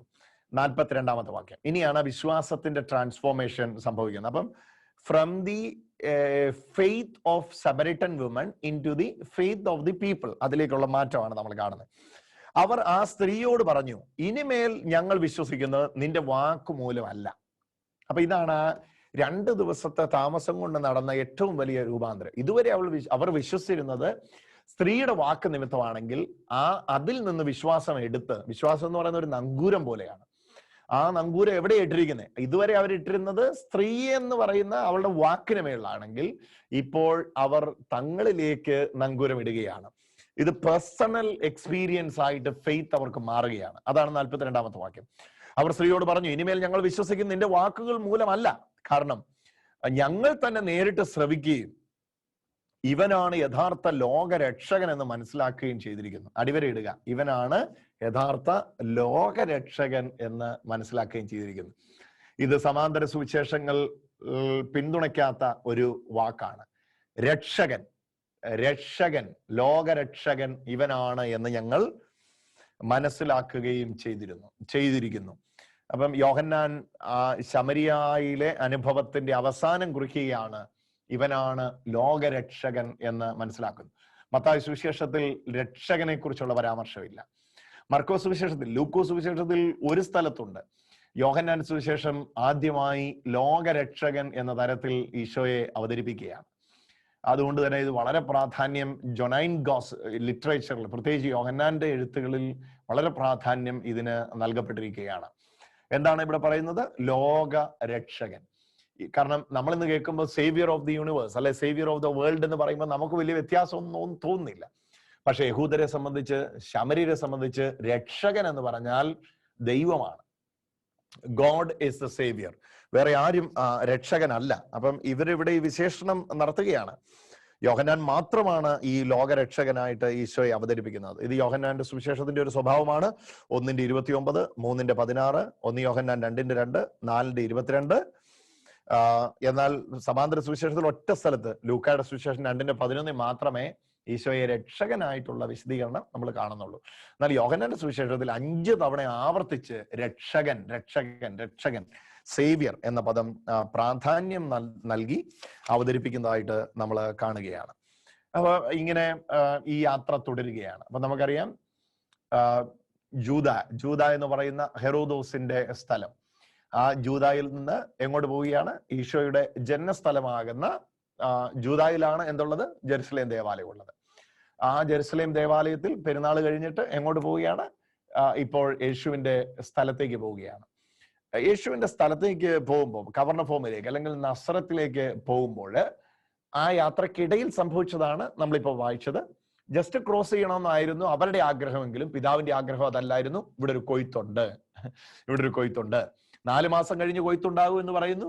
നമുക്കിപ്പം വചനം വിതച്ചേച്ച് പോവാന്ന് പറയുന്നു. യേശു പറയുന്നു വചനം വിതച്ചേച്ച് ഓടിപ്പോവല്ല. ജെറുസലേമിൽ അതാണ് ചെയ്തത്. അവിടെ വചനം വിതച്ചു പോന്നു. ഇനി കൊയ്ത്തിനായിട്ട് ജെറുസലേമിലേക്ക് വീണ്ടും പോകണം. കാനായിൽ അതാ ചെയ്തത്, വിതച്ചു പോന്നു. പക്ഷേ 4 മാസം കഴിഞ്ഞുള്ള കൊയ്ത്തല്ല എവിടെയുള്ളത്? ശമരിയിലുള്ളത്. കാരണം ശമരിയിൽ ഇപ്പോൾ തന്നെ തലപൊക്കി നോക്കിയാൽ ശമരിയിൽ ഇപ്പോൾ തന്നെ കൊയ്ത്തിന് വേണ്ടി നിലങ്ങൾ വെളുത്തിരിക്കുന്നു, അല്ലെങ്കിൽ നിലങ്ങൾ നിറഞ്ഞു നിൽക്കുന്നു. കൊയ്ത്തിന് സമയമായിരിക്കുന്നു, നിത്യജീവങ്കിലേക്കുള്ള കൊയ്ത്ത്. അപ്പൊ പിതാവിന്റെ മൂവ്മെന്റ് അതാണ് നമ്മൾ കാണുന്നത്.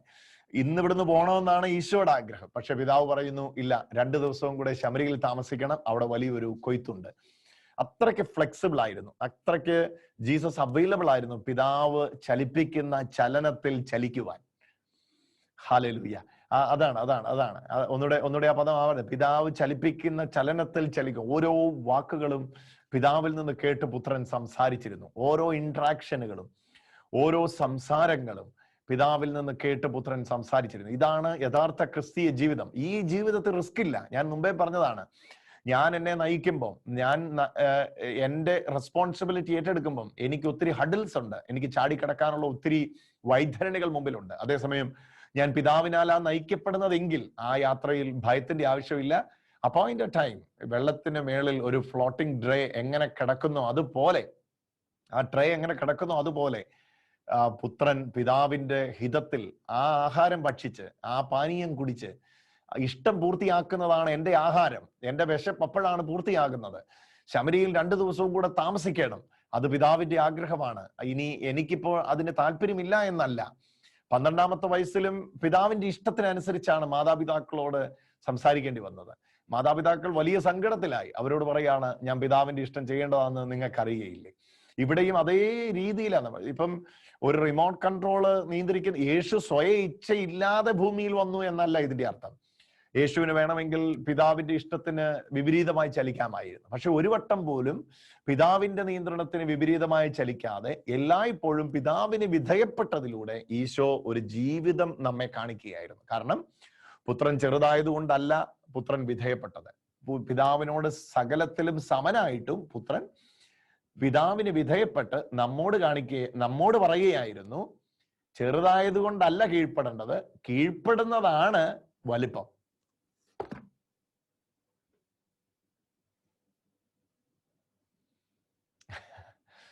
കീഴ്പ്പെടുന്നതാണ് യഥാർത്ഥ വലിപ്പം. നമ്മൾ ചിന്തിക്കുന്ന വലുതായിരിക്കുന്നതാണ് വലിപ്പം എന്നാണ്. പക്ഷേ ഈശോ നമ്മെ പഠിപ്പിക്കുകയാണ്, വിധേയപ്പെടുന്നതാണ് യഥാർത്ഥ വലിപ്പം, അനുസരിക്കുന്നതാണ് യഥാർത്ഥ വലിപ്പം. അടിച്ചമർത്തുന്നതല്ല, അനുസരിക്കുന്നതാണ് യഥാർത്ഥ വലിപ്പം. അവിടെയാണ് നമ്മൾ ആ വാക്ക് പ്രസക്തമാകുന്നത്. ഈശോയുടെ ഓരോ ചലനവും he was led by the Father, he was guided by the Father and led by the Holy Spirit. അതായിരുന്നു ഈശോയുടെ ആഹാരം, അതായിരുന്നു ഈശോയുടെ പാനീയം, പിതാവിന്റെ ഹിതം പൂർത്തിയാക്കുക. അപ്പൊ ഈ 2 ദിവസവും കൂടെ ശമരിയിൽ സ്റ്റേ ബാക്ക് ചെയ്യുകയാണ്. ഈ 2 ദിവസത്തിനിടയിൽ വന്ന വിശ്വാസത്തിന്റെ പരിണാമമാണ് നമ്മൾ കണ്ടത്. ശമരിയാക്കാരത്തിയുടെ വാക്കിന് പുറത്ത് നങ്കൂരമിട്ടവർ ഇപ്പോഴിതാ, നിന്റെ വാക്ക് നിമിത്തം അല്ല ഞങ്ങൾ ഇനി വിശ്വസിക്കുന്നത്, ഞങ്ങൾക്ക് പേഴ്സണൽ ഫെയ്ത്ത് ക്രിയേറ്റഡ് ആയി. നമ്മളെല്ലാം ഈശോയിൽ വിശ്വസിച്ചത് പലരുടെയും വാക്ക് നിമിത്തമായിരിക്കാം. രണ്ടാമത്തെ ഈ തട്ടിലേക്ക് വരാതെ നമുക്ക് ഈശോയെ അനുഭവിക്കാനായിട്ട് കഴിയുകയില്ല. എൻ്റെ അമ്മ നല്ലൊരു ഭക്തയായിരുന്നു, എൻ്റെ അപ്പനും നല്ലൊരു ഭക്തനായിരുന്നു, എൻ്റെ സഹോദരങ്ങളൊക്കെ നല്ല ഭക്തരായിരുന്നു. അവരെല്ലാം പറഞ്ഞു തന്ന ഈശോയെ കുറിച്ചുള്ള സങ്കല്പം എൻ്റെ മനസ്സിലുണ്ട്. ഇതാണ് പ്രാഥമിക ക്രിസ്തീയ ജീവിതത്തിന്റെ ആരംഭ ചുവടുകൾ. ഇനി എവിടുന്നാണ് ആ രണ്ടാമത്തെ വളർച്ച ഉണ്ടാകുന്നത്? പേഴ്സണലി എനിക്ക് ഈശോ ആരാണ്, അവർ പറഞ്ഞ ഈശോയിൽ നിന്ന് ഞാൻ അറിഞ്ഞ ഈശോയിലേക്കുള്ള വളർച്ച. ഒന്നുകൂടെ പറയാം, അവരെനിക്ക് പറഞ്ഞു തന്ന ഈശോയിൽ നിന്ന് ഞാൻ അറിയുന്ന ഈശോയിലേക്കുള്ള വളർച്ച. അതാണ് നമ്മളിവിടെ കാണുന്നത്. ശമരിയാക്കാർക്ക് ആ മാറ്റമാണ് ഇവിടെ സംഭവിച്ചത്. പെട്ടെന്ന് ഇവിടെ ഒരു സംഭവം സംഭവിക്കുകയാണ്. ഇത് മൂന്നർത്ഥത്തിൽ നമ്മൾ ഈ രണ്ടാമത്തെ സംഭവത്തെ അതുകൂടെ ഇന്ന് പറയണം, എന്നാലേ നമുക്ക് അടുത്ത ആഴ്ച 5-ാം അധ്യായത്തിലൊക്കെ ഉള്ള അതിന് മുമ്പുള്ള എക്സാം ഒക്കെ ഇടാൻ പറ്റുള്ളൂ. പെട്ടെന്ന് ഓക്കെ, 43 മുതലുള്ള വാക്യം. പരീക്ഷ എന്ന് പറഞ്ഞപ്പോ പോയ ആരേലും ഉണ്ടല്ലേ? Okay okay. അപ്പം ഇനി പെട്ടെന്ന് 43 മുതലുള്ള ഈ പാരഗ്രാഫൂടെ നമ്മൾ എന്ത് ചെയ്യുക? 43 മുതൽ 54 വരെയുള്ള ഈ പാരഗ്രാഫൂടെ നമ്മൾ പെട്ടെന്ന് ഗ്രഹിക്കാൻ വേണ്ടി പോവുകയാണ്. അപ്പൊ ഈ രാജസേവകന്റെ പുത്രനെ സൗഖ്യപ്പെടുത്തുന്ന ഒരു ഭാഗമാണ്. രാജസേവകന്റെ പുത്രനെ സൗഖ്യപ്പെടുത്തുന്ന ഭാഗം. ഈ ഭാഗം നമ്മൾ കാണുന്നുണ്ട് മറ്റു സുവിശേഷങ്ങളിലും.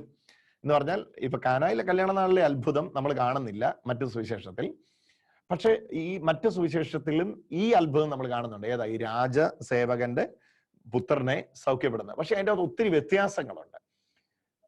അതുകൂടെ നമുക്ക് പെട്ടെന്ന് ഒന്ന് എഴുതാനുള്ളത് വേണമെങ്കിൽ ഒന്ന് എഴുതാം. രാജസേവകന്റെ മകനെ സുഖപ്പെടുത്തുന്ന ആ സുവിശേഷത്തിൽ ഉള്ള അവതരണത്തിലുള്ള വ്യത്യാസം നമ്മളൊന്ന് എടുക്കുകയാണ്.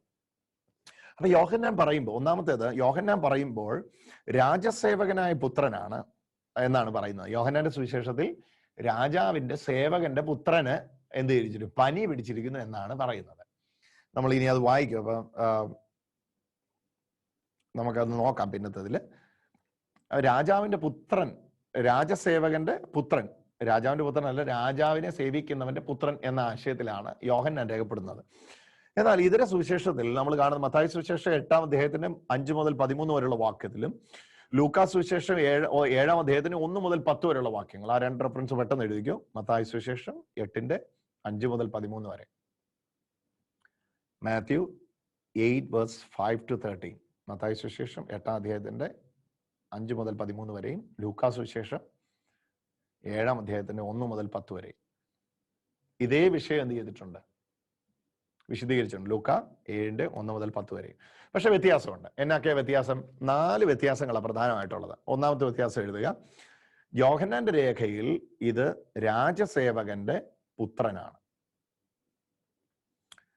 പക്ഷെ മാർക്കോസിനെ കുറിച്ച് രേഖപ്പെടുത്തിയിട്ടില്ല. മത്തായിയുടെയും ലൂക്കോസിന്റെയും രേഖയില് ഇത് ശതാധിപന്റെ ഭൃത്യനാണ്. എഴുതിയോ?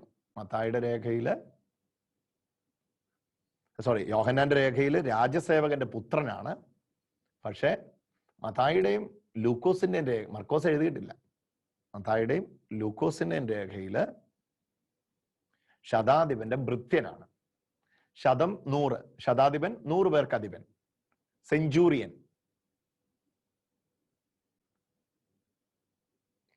ഉണ്ടല്ലോ ഇവിടെ അല്ലെ? ശതം 100, ശതാധിപൻ. ഇതാണ് വ്യത്യാസം. യോഹന്നാന്റെ സുവിശേഷം പറയുന്നതനുസരിച്ച് രാജസേവകന്റെ പുത്രനാണ്. പക്ഷെ മത്തായി സുവിശേഷവും ലൂക്കോസ് സുവിശേഷവും പറയുന്നതനുസരിച്ച് ശതാധിപന്റെ ഭൃത്യനാണ്. ഒരിടത്ത് പുത്രനും മറ്റിടത്ത് ഭൃത്യനുമാണ്. അതാണ് ഒന്നാമത്തെ വ്യത്യാസം. രണ്ടാമത്തേത്, യോഹന്നാന്റെ രേഖ അനുസരിച്ച് രോഗിക്ക് പനിയാണ്. ഒരിടത്ത് പുത്രനും മറ്റിടത്ത് ഭൃത്യനുമാണ്. യോഹന്നാന്റെ സുവിശേഷത്തിൽ അനുസരിച്ച് രോഗിക്ക് പനിയാണ്. പക്ഷേ മത്തായിയുടെയും ലൂക്കോസിന്റെയും രേഖയില് ആൾക്ക് തളർവാദമാണ്. ഇങ്ങനെയൊക്കെ വ്യത്യാസം വരൂ? പനിയും തളർവാദം, ഇപ്പൊ ഇതിൻ്റെ അകത്ത് എന്തൊക്കെ ഉണ്ടല്ലോ.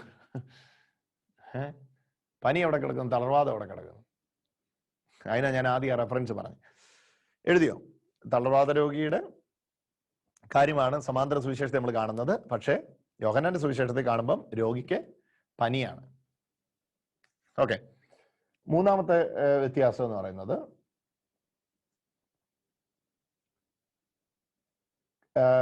കാനാവിൽ വെച്ച് കവർണഫോമിൽ രോഗിയെ യേശു സുഖപ്പെടുത്തി എന്നാണ് യോഹന്നാന്റെ രേഖ. കാനാവിൽ വെച്ച്, അതായത് ഇതിനു മുമ്പ് വെള്ളം വീഞ്ഞാക്കിയ കാനാവിൽ വെച്ച് കവർണഫോമിൽ ഇരിക്കുന്ന രോഗിയെ യേശു സൗഖ്യമാക്കി എന്നാണ് യോഹന്നാന്റെ രേഖ.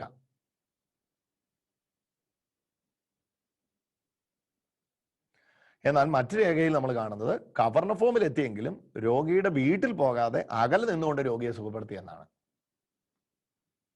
ഒന്ന്, കാനായിലിരുന്ന് കവർണഫോമിലുള്ള രോഗിയെ സുഖപ്പെടുത്തി. രണ്ട്, കവർണഫോമിൽ എത്തിയെങ്കിലും രോഗിയുടെ വീട്ടിൽ പോകാതെ രോഗിയെ സുഖപ്പെടുത്തി എന്നാണ്. നിങ്ങളുടെ വാക്കിലങ്ങ് എഴുത്, ബാക്കി പിന്നെ നമുക്ക് ശരിയാക്കാം. ഓക്കെ, നാലാമത്തെ വ്യത്യാസം, യോഹന്നാന്റെ വിവരണത്തിനകത്ത് ഈ രാജസേവകന്റെ പുത്രന്റെ അല്ലെങ്കിൽ രാജസേവകന്റെ മകന്റെ സൗഖ്യത്തിനായി വരുന്നയാളെ ശകാരിക്കുന്നതായിട്ടാണ് നമ്മൾ കാണുന്നത്. അതായത് നിവേദനമായിട്ട് വരുന്നയാളെ ശകാരിക്കുന്നതായിട്ടാണ് നമ്മൾ കാണുന്നത്. എന്നാൽ മത്തായി സുവിശേഷം 8:8 നമ്മൾ കാണുന്നത് ശതാധിപന്റെ വിശ്വാസത്തെ കർത്താവ് വാനോളം പുകഴ്ത്തുകയാണ്.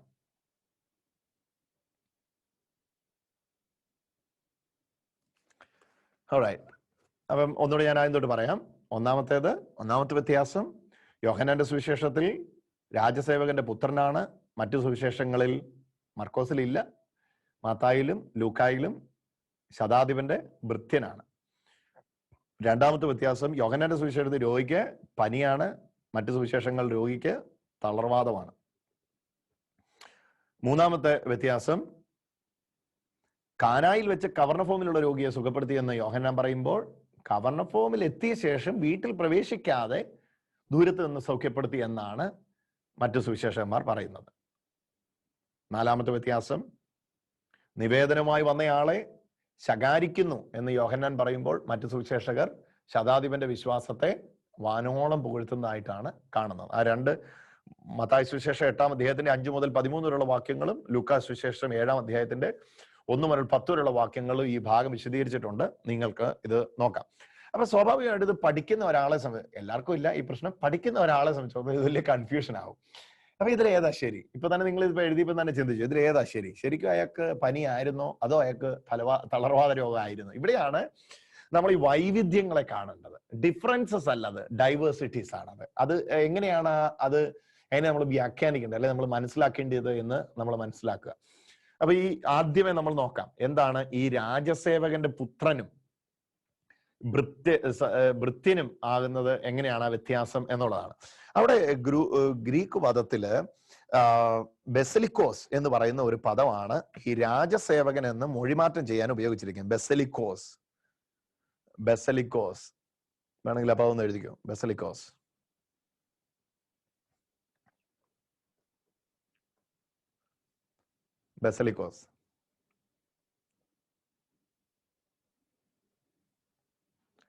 ഓക്കെ, ഈ ബെസലിക്കോസ് എന്ന പദത്തിന്റെ അർത്ഥം രാജസേവകൻ എന്ന് മൊഴിമാറ്റം ചെയ്ത് രാജാവിന്റെ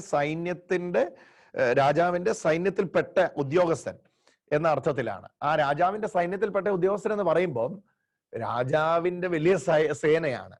ആ സേനയുടെ ഉത്തരവാദിത്തത്തിൽ ഏത് ഉത്തരവാദിത്തം ഉള്ള ആളും ആകാം. രാജഭൃത്യൻ എന്ന് യോഹന്നാൻ വിശദീകരിക്കുന്ന വിശദീകരണത്തിനകത്ത് തന്റെ തസ്തിക വിശദീകരിച്ചിട്ടില്ല. എന്ന് പറഞ്ഞാൽ ഏത് പോസ്റ്റിലാണ് ഈ മനുഷ്യൻ വർക്ക് ചെയ്യുന്നതെന്ന് വിശദീകരിച്ചിട്ടില്ല. കോമൺ ആയിട്ട് പറയുകയാണ് ഇത് രാജഭൃത്യനാണ്, രാജസേവകനാണ്. പക്ഷെ ലൂക്കായുടെയും മത്തായിയുടെയും രേഖയിൽ വരുമ്പം അയാളുടെ പോസ്റ്റ് പറയുകയാണ് ഹി വാസ് എ സെഞ്ചൂറിയൻ, അല്ലെങ്കിൽ ശതാധിപനാണ്. 100 പേർക്ക് അധിപനായ പോസ്റ്റിലാണ് അദ്ദേഹം ജോലി ചെയ്തിരുന്നത് എന്ന് കാണുകയാണ്. ഇനി രണ്ടാമത്തെ വൈവിധ്യം നമ്മളവിടെ, ഒന്നാമത്തേലുള്ള രണ്ടാമത്തെ വൈവിധ്യം നമ്മളവിടെ കാണുന്നത് ഇത് ഭൃത്യനായിരുന്നോ അതോ പുത്രനായിരുന്നോ എന്നുള്ളതാണ്. അപ്പൊ ഈ ഭൃത്യനായിരുന്നോ ആയിരുന്നോ എന്നുള്ളിടത്തും ഉള്ള വ്യത്യസ്തത നമ്മൾ കാണേണ്ടത് സുവിശേഷകർക്ക് കിട്ടുന്ന ഇൻഫോർമേഷൻസ് ആണ് ഇവരെന്ത് ചെയ്യുന്നത്, രേഖപ്പെടുത്തുന്നത്. അപ്പൊ ആക്യുറേറ്റ് ഏതാണ് എന്ന് നമുക്കറിയാം. സുവിശേഷങ്ങളെല്ലാം പാരമ്പര്യങ്ങളിൽ നിന്ന് രൂപം കൊണ്ടവയാണ്. അതല്ലാതെ ഒരു ദിവസം മത്തായി രാവിലെ ഇരുന്ന് ഇതെല്ലാം കൂടെ ഒന്ന് എഴുതി വെച്ചേക്കാം, അല്ലെ ലൂക്കോസ് രാവിലെ ഇരുന്ന് ഇതെല്ലാം കൂടെ ഒന്ന് എഴുതി വെച്ചേക്കാം, അങ്ങനെ ഉണ്ടായതല്ല. ഇത് അവരുടെ ഇടയിൽ സംസാരിച്ചു കൊണ്ടിരുന്ന അല്ലെങ്കിൽ പണ്ട് നടന്നു വന്നിരുന്ന കാര്യങ്ങൾ ദൃക്സാക്ഷി മൊഴിയുടെ പിൻബലത്തിൽ അല്ലെങ്കിൽ കേട്ടുകേൾവിയുടെ അടിസ്ഥാനത്തിൽ അല്ലെങ്കിൽ കണ്ടവരുടെ, കേട്ടവരുടെ, തൊട്ടവരുടെ, അറിഞ്ഞവരുടെ, രുചിച്ചവരുടെ ഒക്കെ അനുഭവത്തിൽ കളക്ട് ചെയ്യുന്ന ഇൻഫർമേഷൻസ് ആണ്. ആ ഇൻഫർമേഷൻസിനെയാണ് ക്രോഡീകരിച്ച് സുവിശേഷകന്മാർ രേഖപ്പെടുന്നത്. അപ്പൊ യോഹന്നാന്റെ റൈറ്റിങ്സ് പലതും കൃത്യത വരാൻ കാര്യം യോഹന്നാൻ ഇതോടൊപ്പം സഞ്ചരിച്ച ആളായിരുന്നു. എത്ര മണിയായിരുന്നു അത്? നമ്മൾ പല സന്ദർഭങ്ങളിൽ കണ്ടിട്ടുണ്ട്. കുളത്തിന്റെ ആഴം, കുളത്തിന്റെ പേര്, അവിടുന്ന് അത്ര എങ്ങോട്ടുള്ള ദൂരം, ഇതെല്ലാം യോഹന്നാൻ രേഖപ്പെടുത്തുന്നതിലൂടെ യോഹന്നാൻ ഒരു ദൃക്സാക്ഷി വിശദീകരണം എന്ന രീതിയിലാണ് കൊടുത്തിരുന്നത്. എന്നാൽ ഇതര സുവിശേഷകരാകട്ടെ, ഇപ്പൊ മത്തായി ആകട്ടെ, ലൂക്കോസ് ആകട്ടെ, നമുക്കറിയാം ലൂക്കോസ് എന്ന് പറയുന്ന ആള് തികച്ചും ഇതുമായിട്ട് യാതൊരു ബന്ധവുമില്ലാതെ പുറത്തു നിൽക്കുന്ന ഒരു വൈദ്യനായ മനുഷ്യനാണ്. മത്തായിയുടെയും സുവിശേഷത്തിന്റെ ഓതർഷിപ്പ് നമ്മൾ പരിശോധിക്കുമ്പം അത് മർക്കോസിന്റെ ഉറവിടത്തിൽ നിന്ന് വന്നതാണെന്ന് നമുക്ക് മനസ്സിലാക്കാം. എന്നാൽ ഇവിടെ ഡയറക്റ്റ് ഓഡിയന്റ് ആയ അല്ലെങ്കിൽ ഐ വിറ്റ്നസ് ആയ വിശുദ്ധ യോഹന്നാന്റെ കാര്യങ്ങൾ കുറച്ചുകൂടി ആധികാരികതയോടെ നമുക്കിവിടെ വിശ്വസിക്കേണ്ടി വരുന്നു. കാരണം യോഹന്നാൻ ഈ കാര്യങ്ങൾ വിശദീകരിക്കുമ്പോൾ കൃത്യമായ സമയവും, കാരണം ഇവിടെ തന്നെ ആ സമയം പറയുന്നുണ്ട്, ഈശോ സംസാരിച്ച സമയവും രാജസേവകൻ പുറപ്പെട്ടു പോയപ്പോ എതിരേറ്റ് വന്ന ആൾക്കാരുടെ സംസാരിച്ച സമയം എല്ലാം കൂടെ ക്രോഡീകരിച്ചിട്ടാണ് ആ സൗഖ്യം ആ സമയം നടന്നു എന്ന് യോഹന്നാൻ പറയുന്നത്. അപ്പൊ ടൈമിങ്ങിന്റെ കാര്യത്തിലൊക്കെ യോഹന്നാൻ പുലർത്തുന്ന accuracy is helping us to more rely on John's gospel. നിങ്ങൾക്ക് അത് മനസ്സിലായി കാണുമെന്ന് ചിന്തിക്കുന്നു. അപ്പം തളർവാദ രോഗി പുത്രനാണോ ഭൃത്യനാണോ, അതോ ഭൃത്യനായ പുത്രനാണോ, അതോ പുത്രനായ ഭൃത്യനാണോ? ഇത് അവിടുത്തെ നമ്മൾ നിങ്ങൾ എൻ്റെ കൂടെ ഉണ്ടോ? അതോ പുത്രനാണോ ഭൃത്യനാണോ, അതോ ഭൃത്യനായ പുത്രനാണോ, അതോ പുത്രനായ ഭൃത്യനാണോ? അത് നമ്മൾ എത്തിയാലും നമുക്ക് ഡുലോസ്, അടിമ എന്ന ഭൃത്യന്റെ വാക്കും ഇപ്പം സൺ എന്ന പദമൊക്കെ എടുത്തു പോയാലും പുത്രനിലോ ഭൃത്യനിലോ ഉപസംഹരിക്കാനാവാത്ത വിധം ആ പദങ്ങളിൽ തന്നെ വൈവിധ്യങ്ങളുണ്ട്. അതുകൊണ്ടാണ് ഞാൻ ഈ ബെസലിക്കോസ് എന്ന പദം തന്നെ എടുത്ത് വിശദീകരിക്കുന്നത്. ശരിക്കും ഇയാള്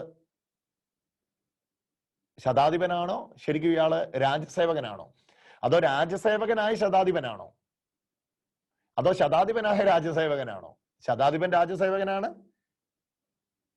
രാജ്യസേവകൻ ഒരുപക്ഷെ ശതാധിപനും ആകാം, ഭൃത്യൻ പുത്രനാകാം, പുത്രൻ പിതൃമാകാം.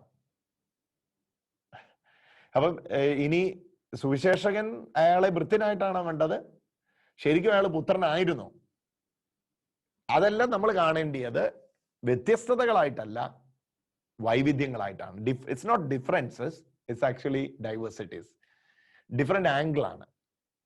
ഞാൻ കഴിഞ്ഞ ദിവസം പറഞ്ഞതുപോലെ നമ്മളൊരു വിവാഹത്തിൽ പങ്കെടുക്കുന്നു, അവിടെ പല ആംഗിളിൽ നിന്നുകൊണ്ടുള്ള ക്യാമറ ലെൻസുകൾ ഫോക്കസ് ചെയ്യുന്നുണ്ട് എന്ന് പറഞ്ഞതുപോലെയാണ് അവതരണ ശൈലി വരുന്നത്. അപ്പം അതിനെ ബേസ് ചെയ്തിരിക്കുന്നത് ആരാണ് കേൾവിക്കാർ, കേൾവിക്കാരോട് സുവിശേഷം പറയാൻ ആഗ്രഹിക്കുന്ന സന്ദേശം എന്താണ്, സുവിശേഷങ്ങൾ ഇതിലൂടെ അവതരിപ്പിക്കാൻ ആഗ്രഹിക്കുന്ന പ്രമേയം എന്താണ്, അതെല്ലാം ബേസ് ചെയ്താണ് അത് വരുന്നത്. അപ്പൊ ആദ്യത്തേത് ഏകദേശം മനസ്സിലായി. ഇനി രണ്ടാമത് പനിയായിരുന്നു, അത് തളർവാദ രോഗം. ഇത് രണ്ടും തമ്മിൽ വലിയ വ്യത്യാസമാണ്. തളർവാദ രോഗവും പനിയും തമ്മിൽ വളരെ വ്യത്യാസമാണ്.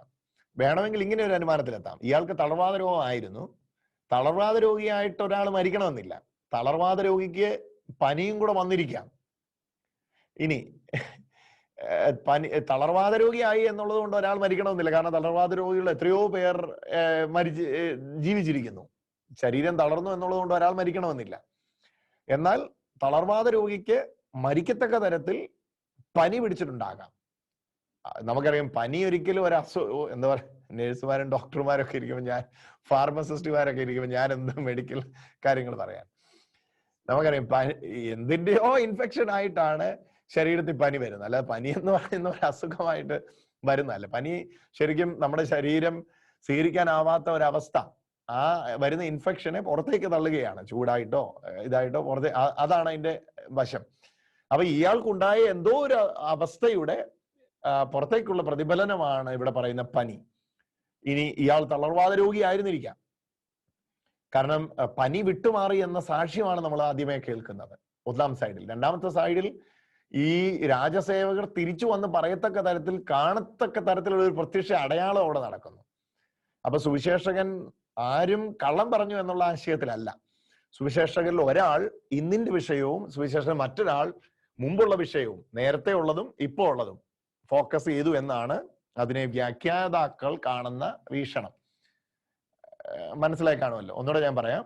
വ്യാഖ്യാതാക്കൾ അതിനെ വീക്ഷിക്കുന്നത് ഇങ്ങനെയാണ്: തളർവാദ രോഗിക്ക് പനി വരാം, അല്ലെങ്കിൽ പനിയുള്ളയാൾക്ക് തളർവാദ രോഗം വരാം. അപ്പം മത്തായി പറഞ്ഞത് തെറ്റോ യോഹന്നാൻ പറഞ്ഞത് ശരിയോ എന്ന കൺക്ലൂഷനിൽ എത്തുന്നതിന് പകരം മത്തായി പറഞ്ഞത് തെറ്റിപ്പോയി, അയാൾക്ക് തളർവാദ രോഗമായിരുന്നു അല്ലെങ്കിൽ അയാൾക്ക് പനിയായിരുന്നു എന്ന ഉപസംഹാരത്തിൽ എത്തുന്നതിന് പകരം ഈ വൈവിധ്യങ്ങളെ കാണുക. മത്തായി സുവിശേഷകൻ രേഖപ്പെടുത്തുന്നത് മുമ്പുള്ള അവസ്ഥയും യോഹന്നാൻ സുവിശേഷകൻ രേഖപ്പെടുത്തുന്നത് ഇപ്പോൾ ഉള്ള അവസ്ഥയും. ഇപ്പൊ പനിയാണ്, പക്ഷെ നേരത്തെ തളർവാദ രോഗിയുമാണ് എന്ന ആശയത്തിലാണ് ഈ വിഷയത്തെ വ്യാഖ്യാനിക്കുന്നത്. അല്ല എങ്കിൽ നമുക്ക് അത് ചിലപ്പോൾ കേൾക്കുമ്പോൾ അല്പം ബുദ്ധിമുട്ട് വരാൻ സാധ്യതയുണ്ട്. മൂന്നാമത്തെ, അപ്പം രണ്ട് വിഷയത്തിനും നമുക്കൊരു എക്സ്പ്ലനേഷൻ കിട്ടിക്കഴിഞ്ഞു, പനിയായിരുന്നോ തളർവാദ രോഗമായിരുന്നു. മൂന്നാമത്തേത്, യോഹന്നാൻ സുവിശേഷകൻ പറയുന്ന അനുസരിച്ച് കാനായിൽ വെച്ച് കവർണഫോമിൽ അത്ഭുതം നടക്കുകയാണ്. നമുക്കറിയാം ഈ വഴിയാണ് യേശു മുമ്പേ സഞ്ചരിച്ചത്. ഏതാണ്? വെള്ളം വീഞ്ഞാക്കാൻ വേണ്ടി യേശു പോയതും ഈ വഴിയാണ് ജൂദയിലേക്ക് പോയതും. അവിടെ ഇപ്പൊ നിങ്ങൾക്ക് വളരെ ക്ലിയർ ആയിട്ട് യോഹന്നാന്റെ സുവിശേഷം തുറക്കുകയാണ്. ഇതിനപ്പുറത്തൊന്നും യോഹന്നാന്റെ സുവിശേഷത്തെ കുറിച്ചുള്ള ഒരു എക്സ്പ്ലനേഷന്റെ ആവശ്യമില്ല. നമ്മളിപ്പോ ഈ പിക്ചറിലൂടെ പോയി കഴിഞ്ഞു. കർത്താവ് പെരുന്നാളിന് പോയപ്പോ നമ്മൾ പെരുന്നാളിന് പോയി. ആ പെരുന്നാളിന് തിരിച്ചു വന്നപ്പോൾ നമ്മൾ അതേ റൂട്ടിൽ കൂടെ പിടിച്ചതാണ്ട് ശബരിയെ കൂടെയൊക്കെ നമ്മുടെ അമ്മച്ചിമാരെല്ലാം ശബരിയെ കൂടെ നടക്കുകയായിരുന്നു. എന്നിട്ട് ഇപ്പൊ ഇത് അവസാനം നമ്മളിപ്പോ എവിടെ എത്തി? യേശുവിന്റെ ജന്മസ്ഥലത്തേക്ക് അല്ലെങ്കിൽ നസ്രത്തിലേക്ക് എത്തുകയാണ്. അപ്പൊ നസ്രത്തിലേക്ക് എത്തുമ്പോൾ പെട്ടെന്ന് നമ്മൾ അങ്ങോട്ട് നോക്കുമ്പോഴാണ് നമ്മൾ കാണുന്നത് നസ്രത്തിൽ നിന്ന് പിന്നെയും യേശു എന്ത് ചെയ്യുക? പഴയ സ്ഥലത്തേക്ക് പോയി. ഏതാ? കല്യാണത്തിന് പോയ വീടില്ലേ, നമ്മുടെ കാനായിലെ നമ്മുടെ കല്യാണ വീടിന്റെ ആ സ്ഥലത്തേക്ക് പോകുക. അപ്പൊ യോഹന്നാൻ കൂടെ പോവുകയാണ്. യോഹന്നാൻ പറയാ, കാനാവിൽ നിൽക്കുന്നു, കവർണഫോമിൽ രാജസേവകന്റെ വൃത്യന് സൗഖ്യം നടക്കുന്നു. അപ്പൊ യോഹന്നാന്റെ വിശദീകരണം അനുസരിച്ച് കാനാവിൽ വെച്ച് കവർണഫോമിൽ രോഗിയെ സുഖപ്പെടുത്തുകയാണ്. എന്നാൽ മറ്റു സുവിശേഷകന്മാരുടെ രേഖ അനുസരിച്ച് പെരുന്നാൾ കഴിഞ്ഞ് ജൂദ വിട്ട് ശമരിയ വഴി എവിടെ എത്തിയ യേശു? കവർണഫോമിലെത്തി. കവർണഫോമിലെത്തിയെങ്കിലും ഈ രാജഭൃത്യന്റെ വീടുണ്ടായിരുന്ന അല്ലെങ്കിൽ ശതാധിപന്റെ വീടുണ്ടായിരുന്ന സ്ഥലത്തേക്ക് ഭൃത്യനെയോ പുത്രനെയോ കാണാൻ യേശു പോകുന്നില്ല. മറിച്ച് യേശു അവിടെ വെച്ച് എന്ത് ചെയ്യുന്നു? ഭൃത്യനെയോ പുത്രനെയോ സൗഖ്യപ്പെടുത്തുന്നു എന്ന ആശയത്തിലാണ്. അപ്പൊ ഇവരിൽ അത് ആര് പറയുന്നതാണ് ശരി? ഇത് 2 ദിവസത്തിൽ 2 ഇൻഫർമേഷൻസ് കളക്ട് ചെയ്തതാകാം. യോഹന്നാൻ കൂടെ സഞ്ചരിക്കുമ്പോൾ യോഹന്നാൻ എവിടെയാണ് ഇപ്പൊ യേശു എന്ന് കറക്റ്റ് സ്പോട്ട് ചെയ്യുന്നു. യേശു ഇപ്പൊ നിൽക്കുന്നത് കാനാവിലാണ്. കാനാവ് കഴിഞ്ഞ് യേശു കവർണഫോമിലേക്ക് വരികയാണ്. കവർണഫോമിൽ വെച്ചാണ് യേശു എന്ത് ചെയ്യുന്നത്? രാജസേവകന്റെ ഭൃത്യനെ അല്ലെങ്കിൽ രാജസേവകന്റെ പുത്രനെ അല്ലെങ്കിൽ ശതാധിപന്റെ ഭൃത്യനെ സുഖപ്പെടുത്തുന്നത്. യോഹന്നാൻ ആ സ്പോട്ട് ചെയ്യുകയാണ്. എന്നാൽ മത്തായിയുടെയും ലൂക്കോസിന്റെയും രേഖയിൽ ഈ സ്പോട്ടിങ് കുറച്ചുകൂടെ ലേറ്റർ ആയിട്ടാണ് തുടങ്ങുന്നത്. ഈ ഇൻസിഡന്റ് കുറച്ചുകൂടെ ലേറ്റർ ആയിട്ടാണ് തുടങ്ങുന്നത്. അതായത് അവര് പറയുകയാണ്, കാനാവിൽ യേശു പോയിരുന്നു, പക്ഷെ കാനാവിൽ നിന്ന് യേശു കവർണഫോമിലേക്ക് മടങ്ങി വന്നു. കവർണഫോമിൽ എത്തിയ ശേഷമാണ് ഇത് സംഭവിച്ചിരിക്കുന്നത്. അപ്പം ഇത് രണ്ടും അതിന്റെ സത്യത്തിൽ പൂർണ്ണതയാണ്. കാരണം 2 സത്യമാണ്. യേശു കാനാവിൽ പോയിരുന്നു, യേശു തിരിച്ച് കവർണഫോമിലും വന്നിരുന്നു. ഇതിനിടയിലാണോ, ഇതിന് നടുക്കാണോ, അപ്പുറത്താണോ ഇപ്പുറത്താണോ സംഭവിച്ചതെന്ന് സുവിശേഷകന്മാർ സ്പെസിഫിക് ആയിട്ട് രേഖപ്പെടുത്തിയിട്ടില്ല. ഇൻഫർമേഷന്റെ പരിമിതിയാണ് നമ്മളിവിടെ കാണുന്നത്. കാരണം ലഭിക്കപ്പെട്ട അറിവിൽ അല്ലെങ്കിൽ ഈ സംഭവത്തെ കുറിച്ചുള്ള അറിവിൽ നമുക്കൊരു ഉപസംഹാരത്തിൽ എത്താനേ കഴിയുകയുള്ളൂ. അതാണ് ഈ 3ാമത്തെ വിഷയത്തിന്റെ വിശദീകരണം. ഇനി 4ാമത്തെ ഭാഗമാണ് ഈ നിവേദനവുമായി വരുന്നയാളെ യേശു ശകാരിക്കുന്നതായിട്ടാണ് നമ്മൾ കാണുന്നത്. ഞാൻ ആ ഭാഗം ഒന്ന് വായിക്കാം. യേശു ഗലീലയിലേക്ക് വന്നപ്പോൾ ഗലീലക്കാർ അവനെ സ്വാഗതം ചെയ്തു. എന്തെന്നാൽ തിരുനാളിൽ അവൻ ജെറുസലേമിൽ ചെയ്ത കാര്യങ്ങൾ അവർ കണ്ടിരുന്നു. ഗലീലയിൽ യേശു എത്തിയാണ്. അവൻ തിരുനാളിൽ പോയ ശേഷം തിരുനാളിന് പല ഗലീലക്കാരും പോയിട്ടുണ്ടായിരുന്നു. അപ്പൊ അവിടെ വെച്ച് നടന്ന അത്ഭുതങ്ങളും കാര്യങ്ങളും ഒക്കെ എന്ത് ചെയ്തിട്ടുണ്ട്? കേട്ടിട്ടുണ്ട്. അതൊന്നും ബൈബിളിൽ രേഖപ്പെടുത്തിയിട്ടില്ല. ഒത്തിരി അത്ഭുതം ജെറുസലേമിൽ അവിടെ ഒത്തിരി അത്ഭുതം ചെയ്തിട്ടുണ്ടെന്ന് പറഞ്ഞിട്ടുണ്ട്. പക്ഷെ എല്ലാം ഒന്നും രേഖപ്പെടുത്തിയിട്ടില്ല. പക്ഷെ ഈ പോയവരെല്ലാം അത് കേട്ടിട്ടുണ്ടായിരുന്നു. അവർ തിരിച്ചു വന്ന് പറഞ്ഞു, നസറത്തിലെ തച്ചനില്ലേ, നമുക്കറിയാവുന്ന നമ്മുടെ മറിയയുടെയും ജോസഫിന്റെയും മകനായ തച്ചക്കൊച്ചനില്ലേ, അവന്റെ കൈയാൽ നിരന്തരം അത്ഭുതങ്ങൾ നടക്കുന്നു എന്ന് ഇവിടെ വലിയ പബ്ലിസിറ്റി ഉണ്ട്. അപ്പൊ വിതിൻ ദ സിറ്റി അല്ലെങ്കിൽ ജന്മസ്ഥലത്ത് വലിയൊരു പബ്ലിസിറ്റി ഓൾറെഡി ഉണ്ടായിട്ടുണ്ട്. ആ പബ്ലിസിറ്റിയിലേക്കാണ് എന്ത് ചെയ്യുന്നത്? യേശു എൻ്റർ ചെയ്യുകയാണ്. അപ്പൊ ആ കവർണഫോമിൽ എന്ന് പറഞ്ഞാണ് ഒരു രാജസേവകനെ, കവർണഫോമിൽ ഒരു രാജസേവകൻ ഉണ്ടായിരുന്നു. അവന്റെ മകൻ രോഗബാധിതനായിരുന്നു എന്നാണ് യോഹന്നാൻ ആദ്യം പറയുന്നത്. പിന്നീടാണ് യോഹന്നാൻ പറയുന്നത് പനി അവനെ വിട്ടുമാറി. അപ്പൊ ഈ രോഗം എന്തായിരുന്നു? രോഗബാധിതനായിരുന്നു. ഒരുപക്ഷെ തളർവാദ രോഗിയാകാം. കുറച്ചുകൂടെ ഇങ്ങനത്തെ ഒരു പഠനമൊന്നും വാസ്തവത്തിൽ യോഹന്നാന്റെ സുവിശേഷത്തിന്റെ ആവശ്യമില്ല. ഞാൻ ആദ്യത്തെ ആഴ്ചയിൽ ഉദ്ദേശിച്ചത് ശരിക്കും ടെക്സ്റ്റൽ സ്റ്റഡിയാണ്. ടെക്സ്റ്റൽ സ്റ്റഡി എന്ന് പറഞ്ഞാൽ ഓരോ വാക്യം എടുത്ത് അതിന്റെ ഗ്രീക്ക് മീനിങ് ഒക്കെ എടുത്ത് ഉള്ള എക്സ്പ്ലനേഷൻ ആണ് ഉദ്ദേശിച്ചത്. പിന്നെ എനിക്ക് മനസ്സിലായി നിങ്ങളിൽ പലർക്കും ഗ്രീക്ക് അലർജിയാണ്. അതുകൊണ്ട് ഞാൻ ആ ഒരു സംഭവം എന്ത് ചെയ്തു, പാടെ അങ്ങ് നിർത്തി. ഗ്രീക്ക് എടുത്തുള്ള വിശദീകരണത്തെ നിങ്ങളിൽ പലർക്കും ദഹിക്കുന്നില്ല എന്ന് മനസ്സിലായതുകൊണ്ടാണ് ഞാനിപ്പോ ഈ വാക്യം എടുത്തുള്ള വിശദീകരണം ശ്രമിക്കുന്നത്. നോക്കാം ഇത് എത്രത്തോളം നിങ്ങൾ മനസ്സിലാക്കുമെന്ന്. ഞാനിങ്ങനെ ഈ ഫീഡ്ബാക്ക് കൂടെ എടുക്കുമ്പോഴാണ് എനിക്കത് മനസ്സിലാകുന്നത്. 43-ാമത്തെ വാക്യം. അവൻ കഫർനഹൂമിൽ ഒരു രാജസേവകൻ ഉണ്ടായിരുന്നു. 47-ാമത്തെ വാക്യം. അവന്റെ മകൻ രോഗബാധിതനായിരുന്നു. യേശു യൂദായിൽ നിന്ന് ഗലീലിലേക്ക് വന്നെന്ന് കേട്ടപ്പോൾ അവൻ ചെന്ന് ആസന്ന മരണം കാത്തിരിക്കുന്ന മകനെ വന്ന് സുഖപ്പെടുത്താൻ അവനോട് അപേക്ഷിച്ചു. അപ്പോൾ യേശു പറഞ്ഞു, അടയാളങ്ങളും അത്ഭുതങ്ങളും കാണുന്നില്ല എങ്കിൽ നിങ്ങൾ ഒരിക്കലും വിശ്വസിക്കുകയില്ലയോ? 49-ാമത്തെ വാക്യം.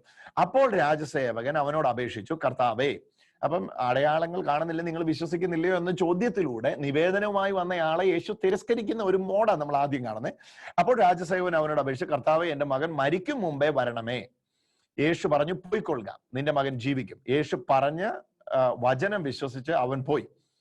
പോകും വഴി മകൻ സുഖം പ്രാപിച്ചിരിക്കുന്ന വാർത്തയുമായി ഭൃത്യന്മാർ അവന്റെ അടുക്കൽ വന്നു. ഏത് സമയത്താണ് ഇത് സ്ഥിതി മെച്ചപ്പെട്ടത് എന്ന് അവൻ അന്വേഷിച്ചു.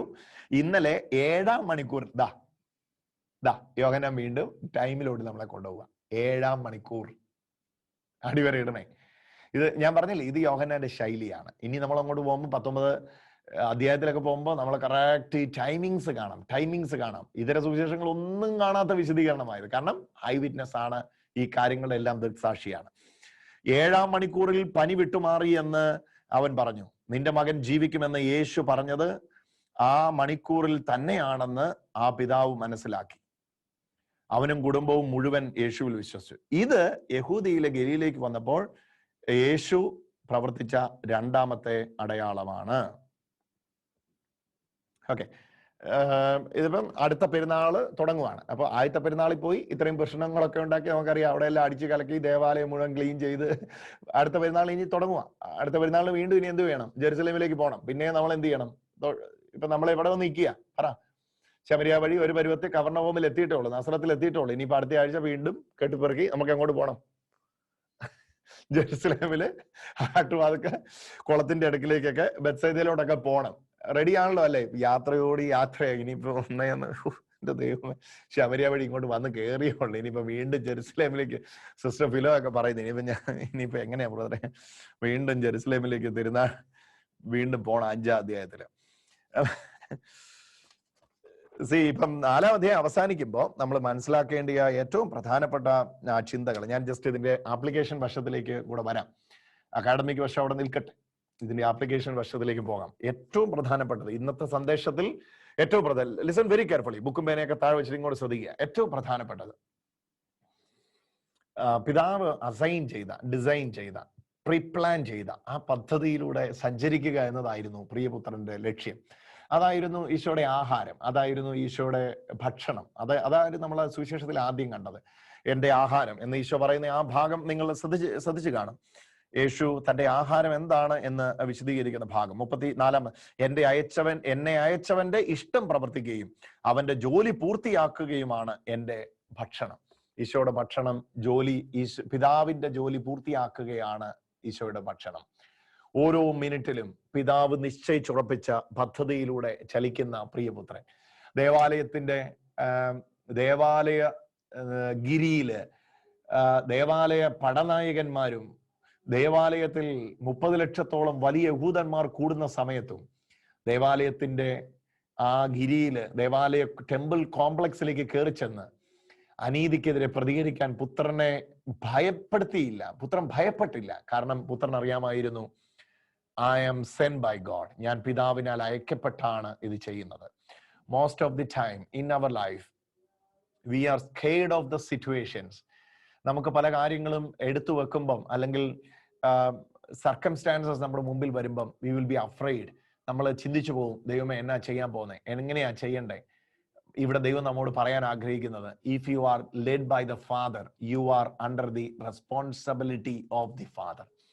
പിതാവിന്റെ ഉത്തരവാദിത്വത്തിന്റെ കീഴിലാണ് നിങ്ങളുള്ളത്. ഓരോ ചലനങ്ങളും നിശ്ചയിച്ചുറപ്പിച്ചിരിക്കുന്നു, ഓരോ വഴികളും നിശ്ചയിച്ചുറപ്പിച്ചിരിക്കുന്നു. പിതാവ് പൂർണ്ണ ഉത്തരവാദിത്വവുമായി നമുക്കൊപ്പം ചലിക്കുന്നു. ഇന്ന് അടിവരയിടേണ്ട ഏറ്റവും പ്രധാനപ്പെട്ട വാക്യമാണ്, പിതാവിന്റെ ഇഷ്ടം നിവൃത്തിയാക്കുന്നതാണ് എന്റെ ആഹാരം. 34 വാക്യം, യോഹന്നാൻ സുവിശേഷം 4:34. യേശു പറഞ്ഞു, എന്നെ അയച്ചവന്റെ ഇഷ്ടം പ്രവർത്തിക്കുകയും അവന്റെ ജോലി പൂർത്തിയാക്കുകയുമാണ് എന്റെ ഭക്ഷണം. ഈ ഭക്ഷണം നമ്മൾ കഴിച്ചിട്ട് എത്ര നാളായി? അതാണ് ഇന്നത്തെ മേജർ ക്വസ്റ്റ്യൻ. നമ്മൾ ഒത്തിരി ഭക്ഷണം കഴിക്കാറുണ്ട്. ഈ ഭക്ഷണം കഴിച്ചിട്ട് എത്ര നാളായി? അയച്ചവന്റെ ഇഷ്ടം പൂർത്തിയാക്കുന്നതാണ് എന്റെ ആഹാരം. ഈ ഭക്ഷണം നമ്മൾ കഴിച്ചിട്ട് എത്ര നാളായി? ഈ ഭക്ഷണം കഴിക്കാത്ത എത്ര നാള് നമ്മുടെ വിശപ്പ് മാറുകയില്ല. മറ്റേ ഭക്ഷണവുമായിട്ട് ശിഷ്യന്മാർ വന്ന് നിൽക്കുമ്പോൾ യേശു പറയുകയാണ്, ഞാൻ വേറൊരു ഭക്ഷണം കഴിച്ചു കഴിഞ്ഞു. ഈ ഭക്ഷണം വേറൊന്നുമല്ല, പിതാവിന്റെ ഇഷ്ടം പൂർത്തിയാക്കുന്നതാണ് എന്റെ ആഹാരം. എന്നിട്ട് നമ്മൾ താഴേക്ക് കാണുന്നത്, 4 മാസം കഴിഞ്ഞ് കൊയ്ത്തുണ്ടെന്ന് പറയുമ്പോൾ യേശു പറയുകയാണ്, തലപൊക്കി നോക്ക, ഇപ്പോൾ തന്നെ കൊയ്ത്തുണ്ട്. ശമരിയിൽ നടന്ന വലിയ കൊയ്ത്ത് പിന്നീട് രാജസേവകന്റെ അടുക്കലേക്ക് നമ്മൾ കാണുകയാണ്. രാജസേവകന്റെ ആ ഭൃത്യന്റെ അല്ലെങ്കിൽ രാജസേവകന്റെ വിശ്വാസത്തിന്റെ ധൈര്യം നമ്മൾ കാണുകയാണ്. പറഞ്ഞ ക്ഷണത്തിൽ അവിടെ സൗഖ്യം നടന്നു. അവിടെ നമ്മൾ കാണുന്നത്, വിഷയം ദൂരത്തായിരിക്കാം, യേശു വളരെ മാറിയായിരിക്കാം നിൽക്കുന്നത്. മോസ്റ്റ് ഓഫ് ദി ടൈം നമ്മൾ പറയുന്നതാ, കർത്താവേ ഇപ്പൊ ഞാൻ പ്രയറിലിരിക്കുന്നു, എന്റെ മകള് ദൂരെ ഇരുന്ന് പ്രാർത്ഥിക്കുന്നു, അല്ലെ എന്റെ വിഷയം ദൂരത്താണല്ലോ, അവിടെ എന്തെങ്കിലും സംഭവിക്കുമോ? ഈ ദൈവം ടൈമിനും സോണിനും എല്ലാം പുറത്താണ്. സ്പേസും ടൈമും ഒന്നും, അതിന്റെ ഒന്നും പരിമിതി ഈ ദൈവത്തിന് ഇല്ല എന്ന് മനസ്സിലാക്കുക. നിങ്ങൾ ഇരിക്കുന്ന ഇടത്തും നിങ്ങളുടെ വിഷയം ഇരിക്കുന്ന ഇടത്തും ഒരുപോലെ സജീവമാകുവാൻ ഈ കർത്താവിന് കഴിയുമെന്ന് മനസ്സിലാക്കുക. രാജസേവകന്റെ മകൻ ഉള്ളത് വീട്ടിലാണ്. അവിടെ മരണാധീനനായ, മരണത്തിന്റെ വക്കിൽ നിൽക്കുന്ന ഒരു മകനെ ഇട്ടേച്ചിട്ടാണ് ഈ രാജസേവകൻ ഈ വാർത്ത അറിഞ്ഞത്. ഒരുപക്ഷെ ജെറുസലേമിൽ ഈശോയുടെ കൈയാൽ നടന്ന അത്ഭുതത്തിന്റെ വാർത്ത പെരുന്നാളിന് വന്ന ആരെങ്കിലും വന്ന് പറഞ്ഞിട്ടാകാം ഈ ഒഫീഷ്യൽ ഇവിടെ വരുന്നത്. എനിക്കതിനകത്ത് ഒത്തിരി പൊളിറ്റിക്കൽ സയൻസ് എല്ലാം പറയാനുണ്ടായിരുന്നു. കാരണം ഈ ഭാഗം മുതൽ സുവിശേഷത്തിൽ യോഹന്നാൻ വിശദീകരിക്കാൻ ആഗ്രഹിക്കുന്നത് യേശുവിന്റെ രാജസേവകരിലേക്കും പൊളിറ്റിക്കൽ ലെവലിൽ ഉണ്ടാകാൻ പോകുന്ന ഇൻഫ്ലുവൻസിനെ കുറിച്ചാണ്. ഇതുവരെ നമ്മൾ കണ്ടത് യഹൂദരുടെ പ്രമാണിമാർ ഈശോയുടെ അടുക്കൽ വരുന്നതാണെങ്കിൽ, ഇപ്പോൾ രാജസേവകരും ശതാധിപന്മാരും ഒക്കെ ഈശോയുടെ അടുക്കൽ വരുന്ന രംഗങ്ങളാണ് കാണുന്നത്. അപ്പൊ ഇന്ന് ഈ വചനം കേട്ടോണ്ടിരിക്കുമ്പോഴും, no matter what the circumstances you are going through or someone very closer to you is going through, there also God can perform the miracle. God can perform miracle even the place where is no hope. ഒരു പ്രതീക്ഷയും ഇല്ലാത്ത സ്ഥലത്തും കർത്താവിന് വലിയ അത്ഭുതത്തെ ചെയ്യാൻ കഴിയും.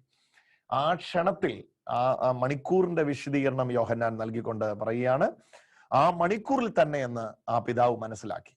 അവനും കുടുംബവും കർത്താവിൽ വിശ്വസിച്ചു. ഇത് യൂദായിൽ നിന്ന് ഗലീലയിലേക്ക് വന്നപ്പോൾ യേശു പ്രവർത്തിച്ച രണ്ടാമത്തെ അടയാളമാണ്. വഴിയിൽ യേശു പ്രവർത്തിച്ച രണ്ടാമത്തെ അടയാളമാണ്. അപ്പം ഈ വിശദീകരണങ്ങൾ അങ്ങോട്ട് പോയപ്പം നടന്ന ഒന്നാമത്തെ അടയാളം നമ്മൾ യോഹന്നാൻ രേഖപ്പെടുത്തുന്നു. രണ്ടാമത്തെ അടയാളമായിട്ട് രാജ്യസേവകന്റെ മകന്റെ സൗഖ്യത്തെ യോഹന്നാൻ രേഖപ്പെടുത്തുന്നു. അപ്പൊ ഈ രേഖയിലൂടെ പരിശുദ്ധാത്മാവ് നമ്മോട് പറയാൻ ആഗ്രഹിക്കുന്നത്, പിതാവിന്റെ ടൈം ടേബിളിൽ നമുക്ക് ചലിക്കാം. എന്റെ ഇഷ്ടങ്ങളൊന്നും വേണ്ട എൻ്റെ യേശുവേ, അങ്ങയുടെ ഹിതത്തില് ഞാൻ മറയുന്നു. നാളെ രാവിലെ അവിടെ പോകണമെന്നാണ് എല്ലാവരും പ്ലാൻ ചെയ്യുന്നത്. ഈ വ്യക്തിയോട് ഇപ്പൊ സംസാരിക്കണമെന്നാ എൻ്റെ ആഗ്രഹം മനസ്സിൽ. ഞാനിപ്പോ ഇത് ചെയ്യണമെന്നാ എൻ്റെ ആഗ്രഹം. പക്ഷേ no, I am waiting for you O God.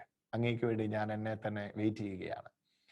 നീ സംസാരിക്കുന്നെങ്കിൽ മാത്രം ഞാൻ സംസാരിക്കാം, നീ പറയുന്നെങ്കിൽ മാത്രം ഞാൻ പറയാം. അതാണ് എൻ്റെ ആഹാരം. ഈ ആഹാരം കഴിക്കാൻ നമുക്ക് വിശപ്പുണ്ടാകട്ടെ. ഈ ആഹാരം നമ്മുടെ ഉദരത്തെ നിറയ്ക്കട്ടെ, നമ്മുടെ മനസ്സിനെ നിറയ്ക്കട്ടെ. അങ്ങനെ ഈശോയോട് കൂടെയുള്ള പ്രയാണത്തിൽ ഓരോ ദിവസവും കർത്താവിന്റെ സ്നേഹത്തോട് കൂടുതൽ അടുക്കാൻ കർത്താവായ ക്രിസ്തു നമുക്കെല്ലാവർക്കും ഇടവരുത്തുമാറാകട്ടെ. ഈ പ്രാർത്ഥനയിൽ എന്നോടൊപ്പം നമുക്ക് സ്തുതിച്ചു പ്രാർത്ഥിക്കാം. Hallelujah, hallelujah, hallelujah. കർത്താവായ ക്രിസ്തുവേ,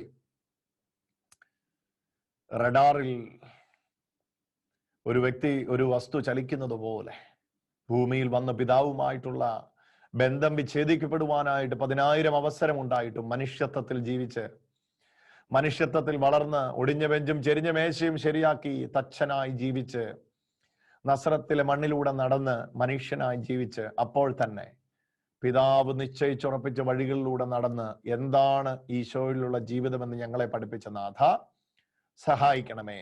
വഴിധാരകളിൽ ഞങ്ങൾക്ക് തെറ്റുകൾ വരാറുണ്ട്, അബദ്ധങ്ങൾ വരാറുണ്ട്, കുഴികളിൽ ഞങ്ങൾ പെടാറുണ്ട്. പക്ഷെ ഞങ്ങൾക്ക് മനസ്സിലായി, പിതാവിന്റെ പദ്ധതിയിൽ ചലിക്കുന്നവൻ പരാജിതനാവുകയില്ല. ഞങ്ങളുടെ ഇഷ്ടങ്ങളിൽ നിന്ന് ഞങ്ങൾ വിരമിക്കുന്നു, പിതാവിന്റെ ഇഷ്ടത്തിലേക്ക് ഇന്ന് ഞങ്ങളുടെ ജീവിതത്തെ സ്വിച്ച് ചെയ്യുന്നു.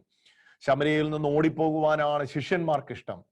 ഭക്ഷണം കിട്ടാത്ത ഈ നാട്ടിൽ എന്തിനെന്ന് എല്ലാവരും ചോദിക്കുമ്പോൾ, ഇല്ലില്ല, 4 മാസം കഴിഞ്ഞല്ല, ഇപ്പോഴാ കൊയ്ത്ത് എന്ന പിതാവിന്റെ ശബ്ദത്തോട് പ്രതികരിച്ച് 2 ദിവസം ഇവിടെ പാർത്ത് ശമര്യരെ മുഴുവൻ വിശ്വാസത്തിലേക്ക് നയിക്കുന്ന ആ വലിയ അത്ഭുതത്തിന്റെ പ്രവൃത്തി പുത്രനിലൂടെ ചെയ്ത പോലെ ഞങ്ങളിലൂടെ ചെയ്യിക്കണമേ. ഈ രാജ്യത്ത് നിന്ന് പോകുവാൻ സമയമായോ? ഈ രാജ്യത്തേക്ക് പോകാൻ സമയമായോ? ഇപ്പോൾ റിട്ടയർമെന്റ് എടുക്കാൻ സമയമായോ? ഇപ്പോൾ മകനോടത് പറയാൻ സമയമായോ? ഇപ്പോൾ മകളോട് ഇത് പറയാൻ സമയമായോ? ഇപ്പോൾ ആ വ്യക്തിയോട് സംസാരിക്കാൻ സമയമായോ? ഇപ്പോൾ ഇങ്ങനെ ഒരു വാക്ക് ഞാൻ ഉച്ചരിക്കാൻ സമയമായോ? പല സന്ദർഭങ്ങളിലും ഇങ്ങനെയുള്ള ഡിസിഷനുകളിൽ ഞങ്ങൾക്ക് വലിയ പരാജയം സംഭവിക്കുന്നു. ഇപ്പോൾ ആ പ്രോപ്പർട്ടിക്ക് അഡ്വാൻസ് കൊടുക്കേണ്ട ടൈം ആയോ? ഇപ്പോഴത് വിൽക്കേണ്ട സമയമായോ? ഇപ്പോഴത് വാങ്ങേണ്ട സമയമായോ? ഇത് തന്നെയാണോ ആ പ്രപ്പോസൽ?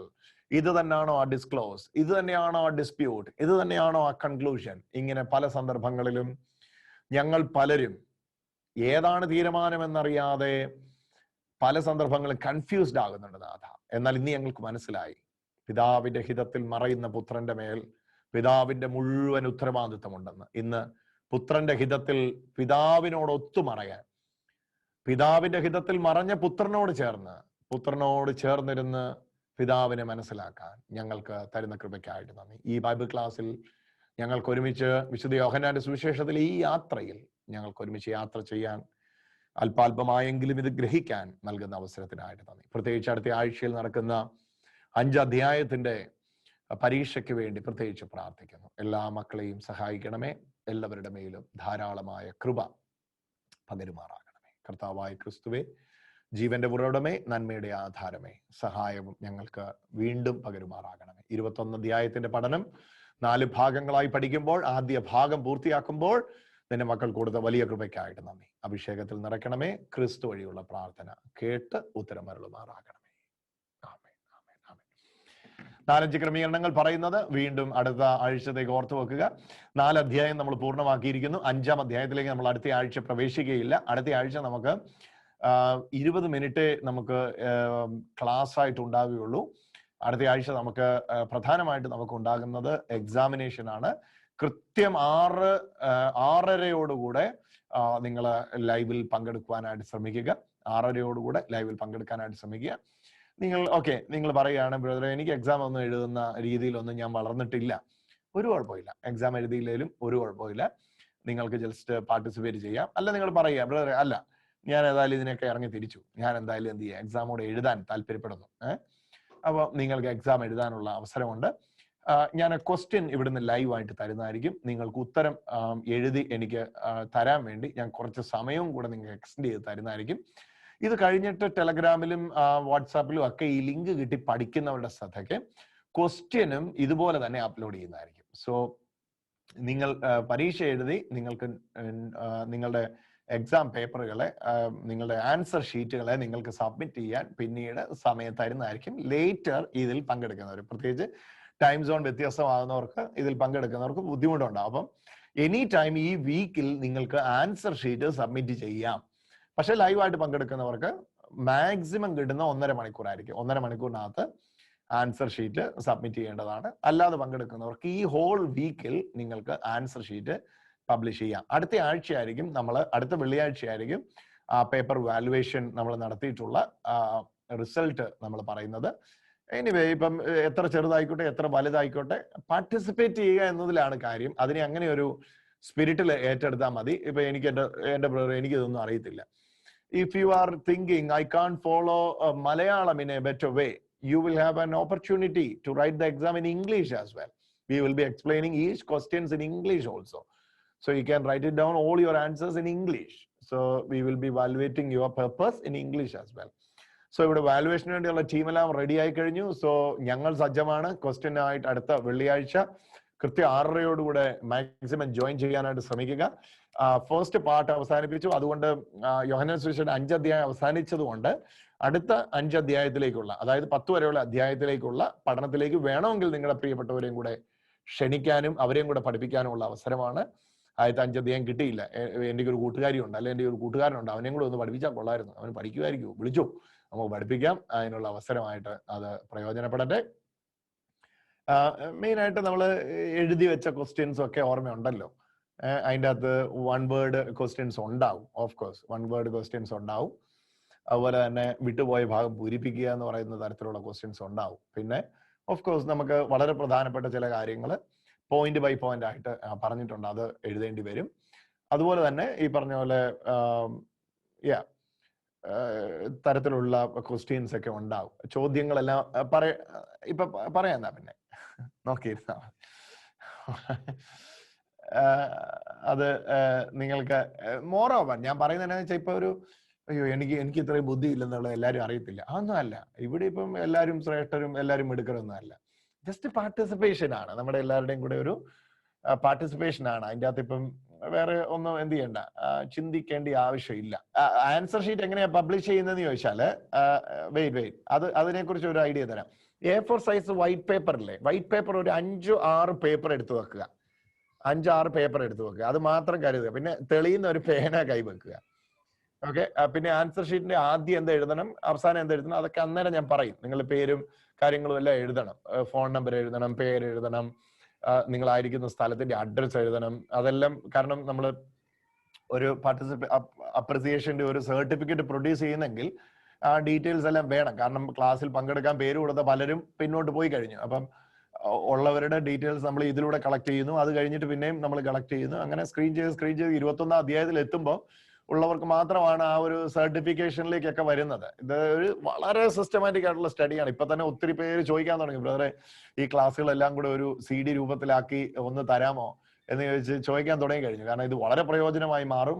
5ാം അധ്യായം മുതൽ നമുക്കറിയാം നെക്സ്റ്റ് ലെവലിലേക്ക് ഈ ടീച്ചിങ് മാറുകയാണ്. സോ നിങ്ങൾ ഇതിനു വേണ്ടി ചെലവഴിക്കുന്ന സമയം വൃഥാവല്ല. നിങ്ങൾ പലരും ഇങ്ങനെയുള്ള ട്രെയിനിങ്ങുകളൊക്കെ ലഭിച്ചിട്ടുണ്ടാകാം, പക്ഷെ ഇത് കുറച്ചുകൂടെ നമ്മൾ മോർ ഒരു അക്കാഡമിക് ഇൻട്രസ്റ്റിൽ ഉപരിയായിട്ട് ഒരു സ്പിരിച്വൽ അർത്ഥത്തിലാണ് ഇതിനെ കാണാനും മനസ്സിലാക്കാനും ശ്രമിക്കുന്നത്. അത് നിങ്ങൾക്ക് പ്രയോജനമാകുന്നു. സബ്മിറ്റ് ചെയ്യേണ്ട രീതി, ജസ്റ്റ് എക്സാം എഴുതിയ പേപ്പർ മേളിൽ പേര് നമ്പർ ഇടുന്നു, പേജ് നമ്പർ 1, അതിന്റെ അപ്പുറത്ത് പേജ് നമ്പർ 2, 3, അങ്ങനെ പേജ് നമ്പർ ഇടുന്നു, ക്ലിക്ക് ചെയ്യുന്നു, ഫോട്ടോ ക്ലിക്ക് ചെയ്യുന്നു, അയച്ചു തരുന്നു. ക്ലിയർ ആയിട്ട് ഒരു വെട്ടമുള്ള സ്ഥലത്ത് കൊണ്ടുവന്നു പേപ്പറിന്റെ ഫോട്ടോ ക്ലിക്ക് ചെയ്യുന്നു, അല്ലെങ്കിൽ സ്കാൻ ചെയ്യാനുള്ള ഫെസിലിറ്റി ഉണ്ടെങ്കിൽ സ്കാൻ ചെയ്യുന്നു. ഇനി സ്കാൻ ചെയ്യാനുള്ള ഫെസിലിറ്റി ഒന്നുമില്ല, ജസ്റ്റ് ഒന്ന് ക്ലിക്ക് ചെയ്യുന്നു, ഞാൻ പറയുന്ന നമ്പറിലേക്ക് അയച്ചു തരുന്നു. അന്നേരത്തേക്ക് നമ്പറും കാര്യങ്ങളും ഒക്കെ അടുത്ത ആഴ്ച ഡിസ്പ്ലേ ആയിരിക്കും. So be ready for the exam. പരീക്ഷയിൽ അകപ്പെടാതിരിക്കാൻ പ്രാർത്ഥിക്കും. അപ്പൊ സമാധാനം എല്ലാവരോടും കൂടെ ഉണ്ടാകട്ടെ.